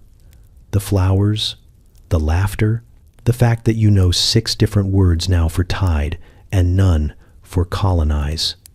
You fail, and it doesn't matter, because the sun is warm, the sand is soft, and someone is calling your name not urgently, just in case you'd like to come eat. It begins as a ripple, a distant smudge on the horizon that doesn't match the sea's usual rhythm. You squint, trying to convince yourself it's nothing. Just a trick of the light, a passing cloud, the ocean stretching its shoulders. But it grows, darkens, shifts shape with intent. You know weather when it means business. By the time the wind arrives, it's already too late to pretend. You sprint down the beach, heart in your throat, rain in your teeth. The crew scrambles in every direction, some toward the ship, some away from it, as if hoping to outrun the physics of a floating thing with half its bones held together by wishful thinking and old rope. Thunder cracks once, then again, louder this time, like the skies just realized what kind of ship it's dealing with and decided to go full dramatic. She still floats, barely. You see her bobbing in the shallows like a stubborn myth, patchy, patched, and part shrine now. Someone's woven flowers into the railings. Someone else appears to be using the wheel to dry fish. Neither detail inspires confidence. You clamber aboard. The deck's already slick, the sails limp and tangled, and the rigging is mostly decorative at this point. You shout something about bracing, about weathering the blow, but it's hard to sound commanding when the main hatch slams open behind you and a soaked sailor presents a coconut in both hands like it might help. A wave hits. Not large, but pointed. It slaps the hull with the same energy as a school teacher who's just found you doodling in the margins again. The ship lists. You grip a post what used to be a table leg, you're pretty sure, and shout for ballast. Use the crates, someone yells. Which crates? The breadfruit ones, someone else shouts back, already hollowed out for drums. Another voice, calm and deeply unhelpful, suggests, I've got a banana peel. You stare at him. He shrugs. Slippery. Might repel water. Lightning slices the sky open. The rain triples. The ship groans beneath you. A long, aching complaint from wood that remembers being trees and now just wants to be left alone. The captain appears beside you, soaked, wild-eyed, and gripping a ladle like a weapon. He asks if there's a plan. You look around. The crew is holding the ship together with muscle, prayer, and sheer denial. One man is bailing with his boot. Another is tying rope to a decorative canoe paddle he swears is stabilizing the stern. None of this is strategy. All of it is happening. You glance toward the island. It's so close, tauntingly close, safe, rooted, dryish, but you can't turn back now. Not because of pride or duty or any noble nonsense, just physics. The wind has her now. The sea is steering. The squall hits full force. For a moment, everything is noise and spray. Your hat flies off. A sail snaps loose like it's finally had enough of colonial expectations. The mast groans. You brace, scream a command that no one hears, and prepare to meet Neptune in the least dignified way possible. Then, stillness. Not complete, but comparative. The kind of stillness that follows chaos and feels like a trap. The rain slows. The wind shifts. The boat steadies not because of anything you did, but because storms, like tempers, eventually exhaust themselves. You stand there, soaked and clinging to a post with a missing screw. Around you, the crew collapses into heaps of breath and disbelief. Someone laughs. That high-pitched, hysterical laugh that happens right after death forgets to collect your ticket. Someone else sneezes. The banana peel floats gently by your foot. You stare at it, then at the sky, then at the island, still there, still waiting, like a parent who told you not to run with scissors and is now just watching the fallout unfold. You breathe, deep, salty, slightly fungal. You're not dead. The ship's not sunk. But she's not a ship anymore, really.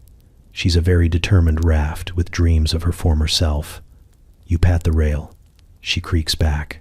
It's the closest thing to a conversation you've had all day that feels honest. You survived, barely. And somewhere in the chaos, a crate of breadfruit became part of the port side. You don't ask questions. You just start to bail. You wake with resolve. Today is the day. The time has come to pull anchor, lift spirits, and sail boldly into the horizon with the confidence of men who have totally not dismantled their ship for recreational romance. You gather the crew with a speech in mind, something stirring about duty and the return to civilization. But most of them are already aboard, looking less like seamen and more like a troupe of weary artisans who've recently learned coconut wood does not hold nails well. The ship is listing again. Not dramatically, just enough to suggest she's sulking. You approach her like a disappointed father, about to deliver tough love to a child who's eaten glue. She creaks before you touch her. The gangplank moans like it's seen too much. Still, you persist. Sails are hauled up. Ropes are untangled with the same energy one uses to resolve a family argument at a wedding loudly and with barely restrained passive aggression. The wind is fair. The crew has been bribed into coherence with dried mangoes and the promise of discipline once you're offshore. The anchor is raised. Or rather, it's supposed to be. 3 men pull. Then 2 more. Then someone points out it's caught on something. You look over the side. It's a pig. A very annoyed pig, tangled in the anchor rope and glaring up at you like this is your fault, which, depending on how you define leadership, it might be. You free the pig. It paddles indignantly toward shore. The anchor comes up. The ship does not move. You check the rudder. It's intact, in that it exists. The tiller works, but you quickly discover that half the rudder has been replaced with something that used to be a cabinet door. You don't ask from where. Someone suggests prayer. Someone else suggests more nails. Someone else just sits down, removes his shirt, and begins carving a flute. You try again. Sails up. Crew in position. Anchor clear, wind in your favor. You order the ship to move like it's a stubborn mule. She responds by making a sound like a yawn and rocking in place. That's when you notice it. The hull. You run a hand along her side. Splinters. A bend where there should be curve. Sections replaced with driftwood, bamboo, an actual headboard from a Tahitian hut. She's not refusing to leave out of disobedience. She physically cannot. The ship has, in your absence, transformed into a tropical bed and breakfast with ambitions of retirement. You sit on a barrel, one that smells faintly of breadfruit moonshine, and stare at the horizon. There's no mutiny, no rebellion, just collective exhaustion and one very tired vessel held together by the salty version of hope. You begin to feel it too, the ache behind the eyes, the growing suspicion that maybe, just maybe, this is where the journey ends. Not with a triumphant return, but with you negotiating travel plans with a boat that has legally become a residence. A bird lands on the mast. It tilts. Not the bird, the mast. You blink slowly, as though your eyelids might somehow erase what you've just seen.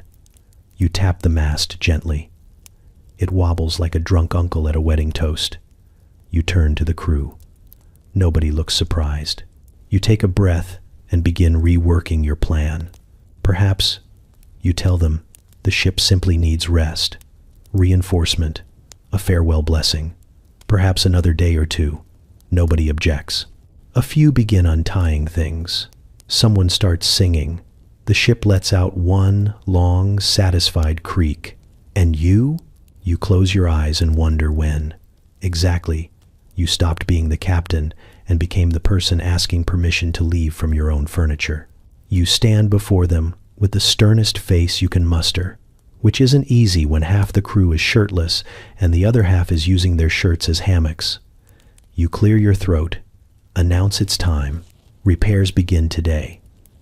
There's silence at first, the kind usually reserved for funerals or public floggings. Then someone coughs. Someone else quietly mutters something about not being built for woodwork. You catch the word carpentry, and it lands in the middle of the group like a thrown shoe. No one moves. They were prepared for storms, disease, scurvy, even mild mutiny. But sanding planks, measuring angles, fetching things that aren't rum, you watch their faces droop like overripe bananas, and you feel morale drain from the deck in real time. Eventually, someone fetches a hammer. You're not sure from where, since most of them were traded 2 weeks ago for a plate of something still unidentified but disturbingly delicious. This hammer has clearly been repurposed from the base of a broken telescope and possibly held together with sap. Still, it makes a sound when it hits wood. That counts as progress. Work begins. By which you mean, work sort of begins. Boards are lifted, then dropped again for strategic sitting. Nails are located, but not nearly enough. Someone offers to pry a few from the captain's bunk. The captain pretends not to hear. You assign duties. Someone is in charge of measurements, someone else of cutting. The cutter quickly discovers you've run out of actual blades and is now experimenting with a sharpened shell and a lot of swearing. Someone burns their hand on a hot nail that was left too long in the sun. They treat it with a paste of mashed papaya and confidence. Hours pass. The sun blazes. A breeze would be nice. But of course, today the weather chooses to behave. It is calm, quiet, mocking. You make another round and realize one man has hammered a plank in place using nothing but a rock and persistent optimism. It's crooked, but solid. By evening, the ship looks slightly more ship-like. Some of the bigger gaps have been patched. One section of railing now incorporates a fishing spear, and what you suspect is part of someone's wedding gift. You don't ask, you just nod. Dinner is a thin stew, flavored mostly by despair, and whatever dried herbs someone found buried beneath the rum barrels. You chew in silence, occasionally interrupted by the sound of someone sighing at full volume. No one complains. Complaining would require energy, and energy is reserved now for staring blankly at the stars. Later, you gather the journals. What's left of your crew's writing is inconsistent. One man has drawn a self-portrait labeled "Former Sailor, Now Wood Wizard." Another has penned an essay on the psychological benefits of chiseling. A third simply wrote the word "why" 47 times. You close the journals and look out at the sea. The ship rocks softly, slightly steadier than before. She's not seaworthy, but she's beginning to remember what it feels like. And maybe, just maybe, your men are too. Beneath the groaning and griping, they're learning, rebuilding, rediscovering that nails aren't just for bartering affection, but for holding things, people, planks, purpose together. The sky fades to purple. Someone starts snoring. Someone else is still hammering, gently, with a rhythm that almost sounds like hope. You decide to let them work. You tie the knot again, tighter this time. Coconut rope is strong in theory and decorative in practice. You're leaning heavily on theory. The rope holds the makeshift beam to the ship's ribs, which were once real wood and are now mostly repurposed fence posts and one very long paddle no one wants to talk about. It creaks when you let go. Not a structural creak, a nervous one. This was never in the plan. You left England with maps, ambition, and a ship built by men who had actual blueprints. Now, you're lashing palm fronds into insulation and pretending you understand how a rudder works. One of your crew swears by a type of resin he's concocted from tree sap and what might be pig fat. It smells like lies, but it's sticky. And at this point, you've stopped asking questions. Every repair comes with a memory of what it replaced. That mast section, once a lovely polished beam, now a slightly curved section of driftwood with personality. That gangway plank, technically part of a hut you were offered as a thank you gift, and somehow ended up dismantling with the help of 3 men and a mango-fueled afternoon. The crew works, slowly and without enthusiasm. They hammer, tie, saw, mostly with tools they've invented from leftover utensils and sheer will. No one speaks of naval protocol anymore. Someone wears a tool belt made from banana fiber. Someone else hums a tune that sounds suspiciously like a lullaby you heard during your first week on the island. You wonder, briefly, if he's gone native or just coping. You attempt to oversee things, but the truth is you're as much a builder as you are a botanist. You try to measure angles using a compass and end up sketching a strange geometric portrait of despair. You hand it off to a sailor who nods solemnly and uses it as a paint rag. Your captain watches in silence. He's taken to sitting near the bow, polishing a spoon like it holds the secrets to seaworthiness. You suspect it's the last metal object aboard that hasn't been nailed into something or traded for affection. Progress, if it can be called that, is visible. Gaps are patched, holes are filled. The deck has a few new boards, some of which don't squeak ominously. The ship floats, technically, no longer proud and purposeful, more like a duck that's lost a bet and refuses to acknowledge it. You step back to admire the result. The lines are uneven, the joints are suspect. Some parts of the hull shimmer, not with polish, but with sap and desperation. Yet it holds together. Against odds and judgment, your floating compromise is once again a thing that could be pointed toward the horizon. Someone suggests a test float. Someone else suggests prayer. You opt for both. The tide lifts her gently. She groans in protest, but does not collapse. You watch the crew's faces shift from doubt to tentative awe. A few clap. One cries. Though he says it's from sawdust, you let him have it. Night falls, and the ship bobs in the shallows like a child learning to swim. You know she won't survive another storm. You know this is temporary, precarious, fragile in every way. But for now, she floats, and so do you. The drums begin before sunset, low and steady, like the island is exhaling through its ribs.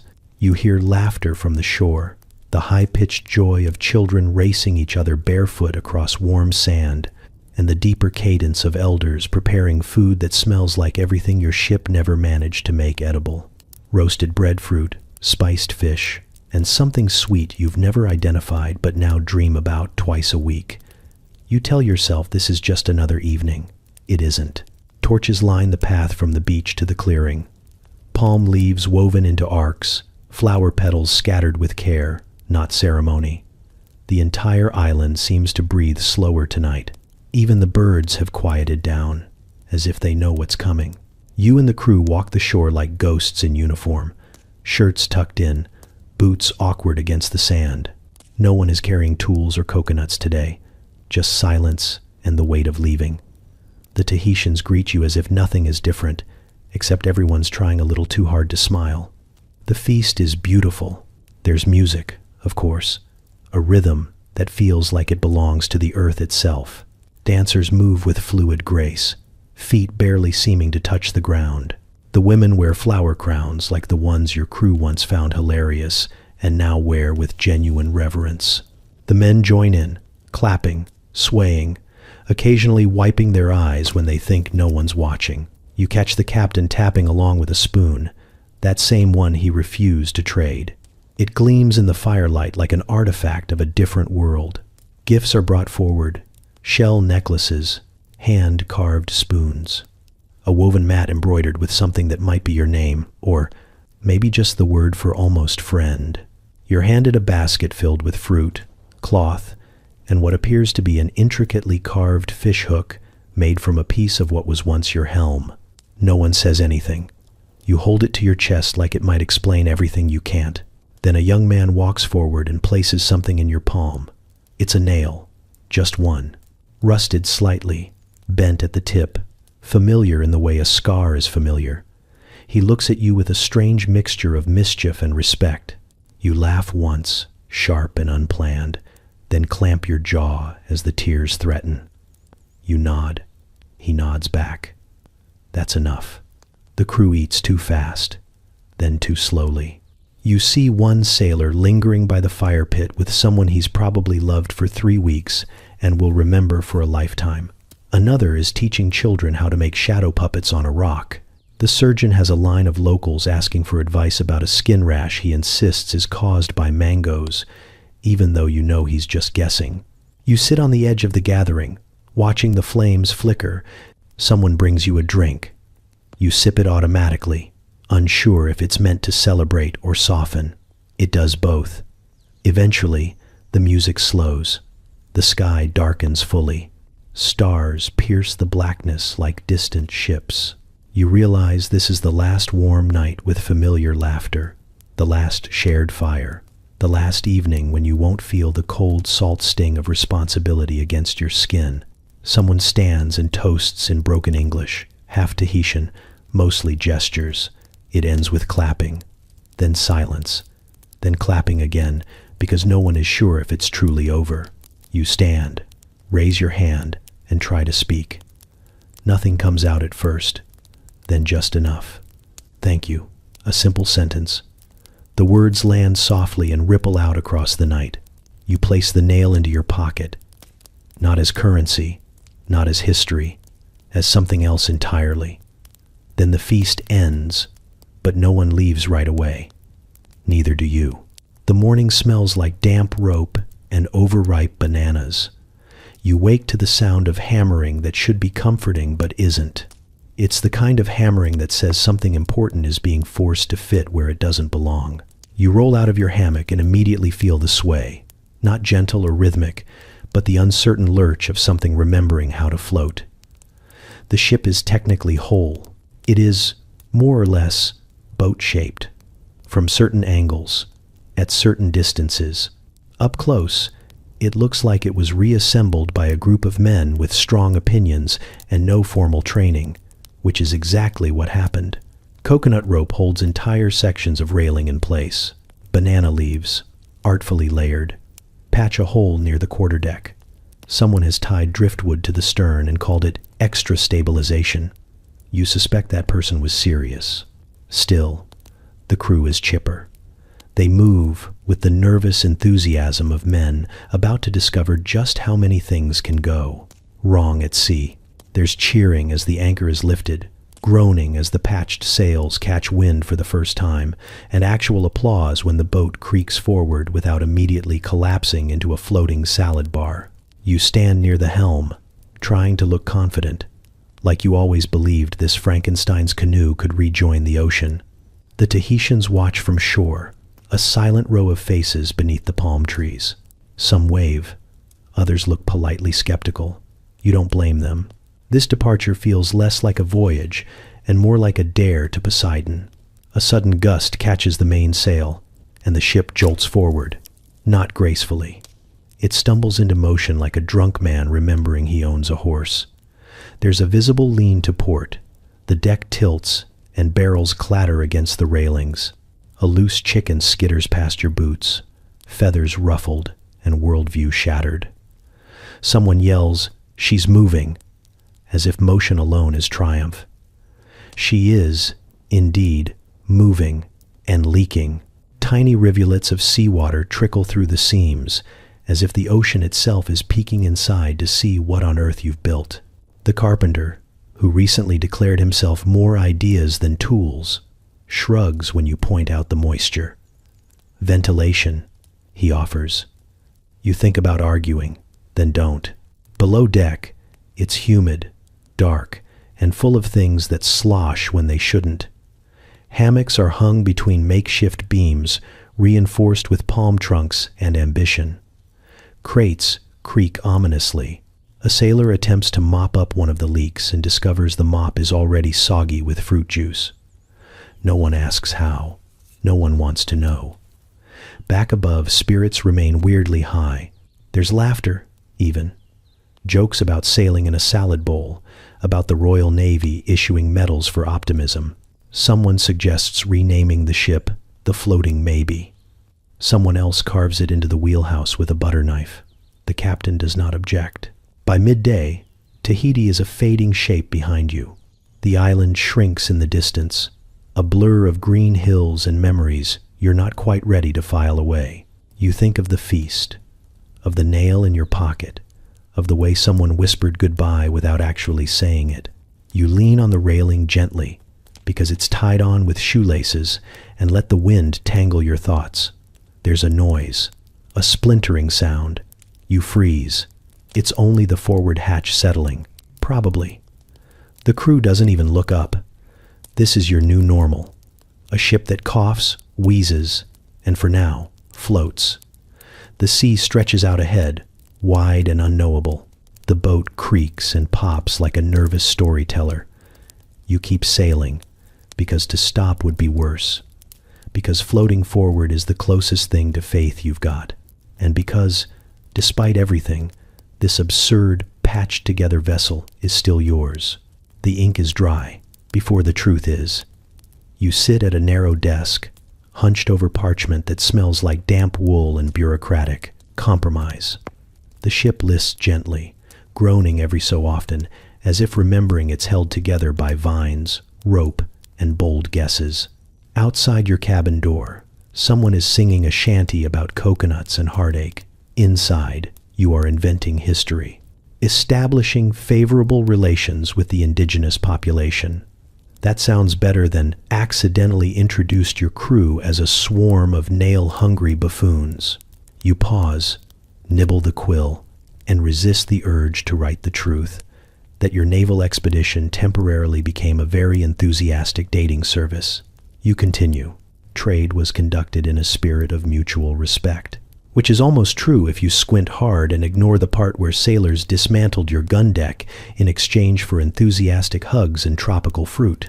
The Admiralty doesn't need to know about the part where someone swapped the ship's bell for a necklace and didn't realize it until you tried to sound the alarm and ended up shaking a gourd.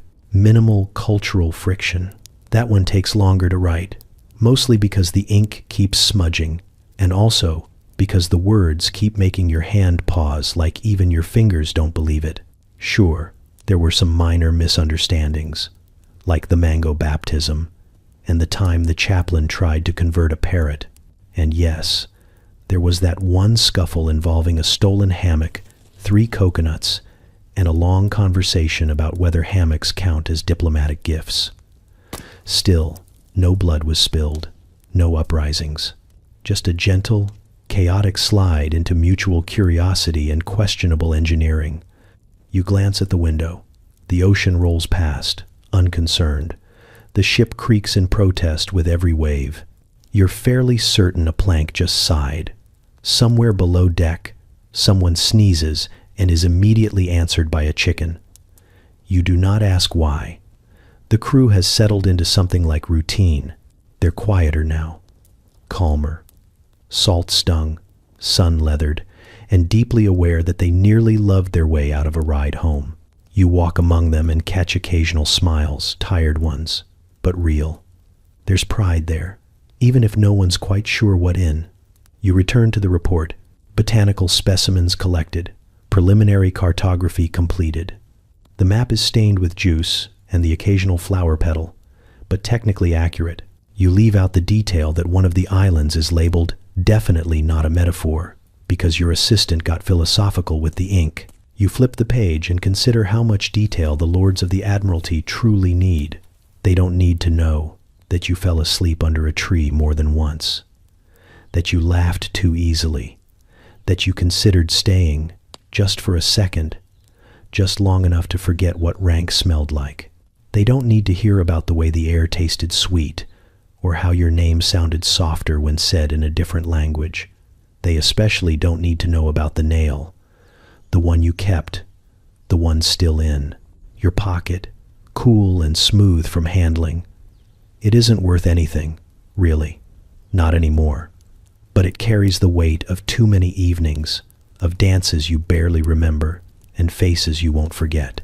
You write one last line. Recommend future exploration, strong potential for ongoing alliance. You seal it.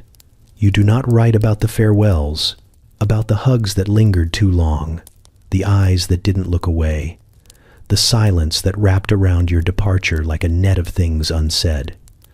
You tell yourself it's not dishonesty, it's diplomacy. Then you fold the report, tuck it among the other papers, and lean back in your chair. The ship sways beneath you like it knows it's carrying more than cargo. The truth drifts behind you, warm and fragrant and fading with the tide. The tales start as whispers over stale biscuits and stretch into full-blown sagas by the time the rum is passed around. You hear them first while walking the deck, pretending to check the rigging when really you're listening for signs of cabin fever. Instead, you catch two midshipmen arguing about who first tamed a wild boar with nothing but a spoon and charm. You know for a fact it was a half-starved piglet that tripped over its own feet and promptly fell asleep. But that detail doesn't make it into the story. Below deck, the stories multiply. They're retold with the confidence of men who've forgotten how many parts of the ship they traded for brief affection. The carpenter claims he personally rebuilt the stern with driftwood and sheer will. The cook insists he won a dance competition judged by Tahitian royalty. You do not remind him he tripped into a fire pit and was applauded only because he didn't catch on fire. Memory begins to melt around the edges, taking facts with it and replacing them with something warmer, more dramatic, and much more flattering.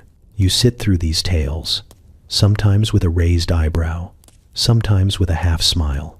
No one remembers how they panicked when the storm came, or how long it took to fix a leak with mashed breadfruit and prayer.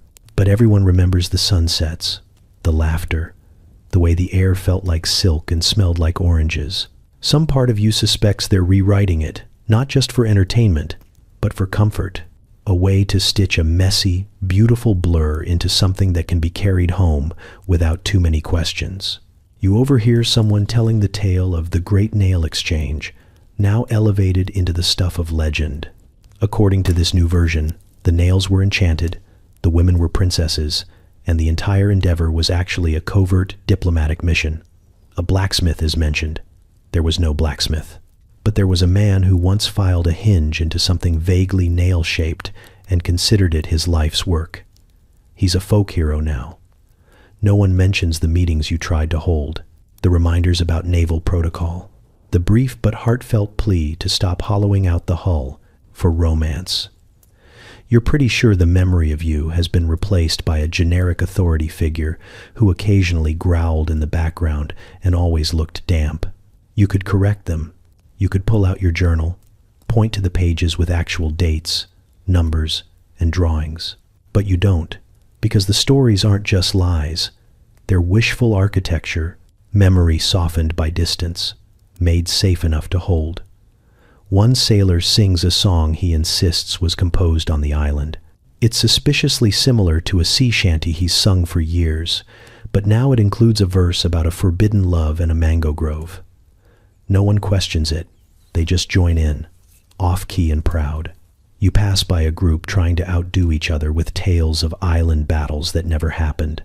They argue over who wrestled a shark. The shark becomes a metaphor. Then it becomes a god. Then it's two sharks, and one of them speaks Latin.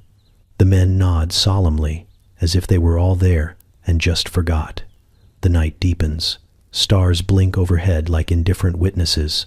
Someone lights a lantern, and shadows stretch along the deck. The tales grow quieter, slower, less swagger, more pause. You hear one sailor murmur about the woman who gave him a carved necklace. He still wears it, hidden beneath his uniform. Another mumbles something about a child with his eyes, but then laughs and changes the subject. Eventually, the stories drift into silence. One by one, the crew nods off, cradled by the rhythm of the sea and the weight of memories now officially taller than they are.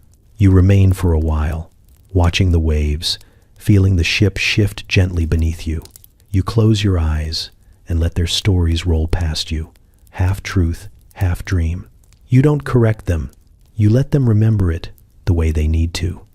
Because some histories aren't written. They're whispered in the dark and kept alive by laughter and exaggeration. And tonight, that feels like enough. The mist hangs over the harbor like a half-forgotten memory as your ship limps into port. She creaks and sighs, the patched-together hull groaning like an old man with too many secrets and too few teeth. You stand at the bow, boots damp, hair stiffer than rope, and you wonder if the entire country smells this musty or if your nose has simply forgotten the scent of dry land. Seagulls wheel above as if deciding whether you're still technically alive or just another thing to pick at. England greets you with gray skies and grayer faces. A line of stiff-backed officials waits at the dock, clipboards in hand, expressions preloaded with expectation. You can already feel the questions forming in their heads: latitude and longitude, ocean currents, local flora, cultural impact. Did you chart the reef? Did you observe the transit of Venus? Why is your ship half coconut? They want data. And technically, you have data. Crumpled maps inked with salty fingerprints. Journals full of sketches, some scientific, others drawn under the influence of rum and soft lighting. Your assistant brings a crate of plant samples, all labeled in a hand that looks increasingly tipsy as the pages progress. One specimen is labeled Leafy Mystery, possibly sentient. You choose not to explain that one. The Admiralty men swarm you before you can step fully onto the pier. One demands an account of the tides near Matavai Bay. Another inquires about barometric pressure on the third week of April. A third, clearly excited, wants to know if the native metallurgy aligns with his obscure thesis on early Polynesian copperwork. You nod, smile, and hand over the binder labeled Observations. It's heavy, thorough, and painstakingly devoid of anything scandalous. You edited it during the long nights at sea, whittling down the chaos into something palatable, scientific, and utterly misleading. No mention of the ceremonial loincloth you wore for 2 weeks straight. No hint of the cannon you disassembled for a single evening of enthusiastic company. The phrase minor structural repurposing is as close as you get to explaining why your rudder looks like it was carved by a toddler with a spoon. You keep your tone serious, academic. You use words like intercultural synergy and unsanctioned adaptation. You describe the ship's reassembly using phrases like collaborative engineering with indigenous partners. You do not mention that your engineers were a farmer, a fisherman, and a man named Tupou, who thought hammers were romantic. The bureaucrats nod approvingly. One even claps you on the back, murmuring something about commendation potential. You smile, internally flinching as you recall the farewell feast where someone tried to return a nail out of guilt and you nearly sobbed. They ask about the crew, and you answer in the vaguest terms possible. Morale fluctuated, which is technically true. It fluctuated wildly, usually in response to the presence of bananas or the absence of trousers. They ask if you faced hostility. You pause. You think of the storm, the near sinking, the time someone tried to plug a hole with dried fish. You settle on. Navigational challenges were overcome with team resilience. The man with the copper thesis seems disappointed you didn't spark a war. You think about mentioning the missionary, now likely halfway through starting a wellness cult on a beach. Instead, you just hand him a seashell and say it was culturally significant. He writes that down.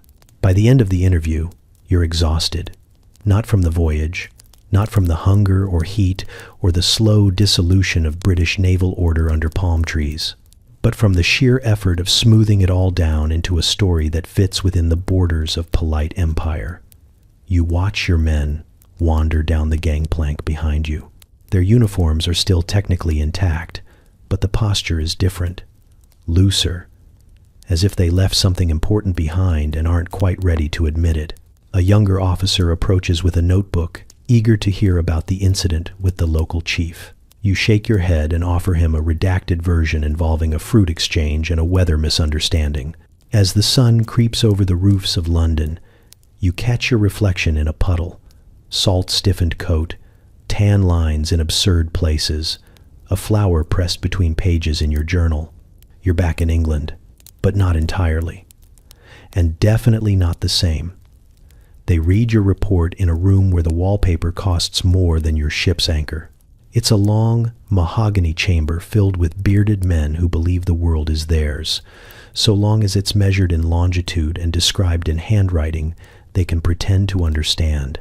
You sit to one side, still damp from the return journey, still blinking at how quiet land can be when no one's shouting about coconuts or accidentally setting fire to the sail again. A clerk clears his throat and begins reading. His voice is the sort that could make a volcanic eruption sound bureaucratic. He goes through it line by line, pausing at cordial interactions with local leadership as if it were a sermon.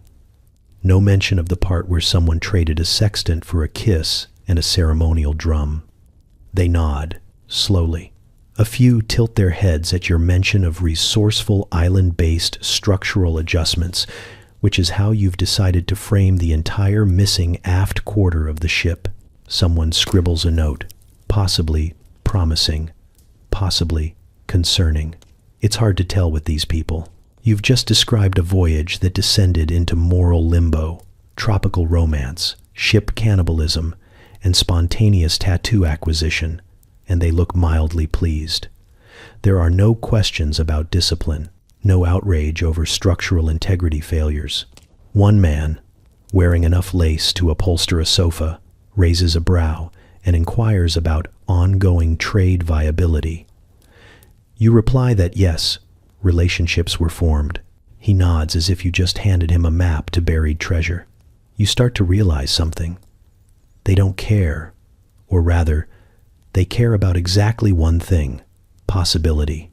The parts where discipline dissolved, where diplomacy turned into a blur of body paint and mangoes, those aren't bugs in the mission. They're features, signs of effective contact, signs that you can send more men, more ships, more charts, and they'll come back with stories, fruit, and maybe fewer cannons, but more reasons to keep going. No one mentions the nails, the cannon bolts, the rudder improvisation, the piece of mast you're fairly sure is still being used as a hammock frame by someone named Rahi. None of it matters. They read your summary of adaptive repairs, utilizing regional materials, and smile. In this room, British improvisation is just empire in creative mode. A discussion breaks out about the next expedition. Different ship, same flag. New names on the roster, men with fewer teeth. and more ambition. One of them is already talking about bringing livestock this time. You stare at him and imagine a goat trying to survive what you just endured. You wish it luck. You try to gauge if anyone understands what's actually in your report. Not the words, but the gaps between them.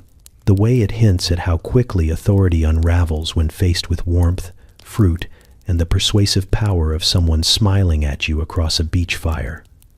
But no, they're too busy planning. Routes, cargo, supplies. Someone even suggests sending a painter next time to better capture the landscape. You stifle a laugh. He's not going to paint landscapes. He's going to come back with sketches of thighs and unconvincing denials. You stand, eventually. The room is already moving past you. A new voyage is forming in the air like a storm on the horizon. You hear your own name spoken with vague praise. A man calls you effective. Another says you've demonstrated cultural tact. You think back to the moment you baptized a fruit and smile. As you leave, the doors close behind you, with the soft click of empire folding itself neatly into another folder. No one asks for the truth. No one asks about the missionary with the sarong, or the sailor who tried to trade his boots for a second chance at love. No one asks why. For 2 full weeks, your ship's official log was replaced with pressed flowers and very suggestive sketches of breadfruit. And so history rolls forward, neatly penned and thoroughly fictionalized. The Admiralty prepares more ships. More nails are packed. More officers rehearse their introductions in the mirror, unaware they'll soon be seduced out of their uniforms and into something that smells like hibiscus and poor decisions. You walk into the London fog, salt still clinging to your coat, and feel the strange warmth of knowing the story they believe is not the story that happened. It rarely is, but it's the one that sails.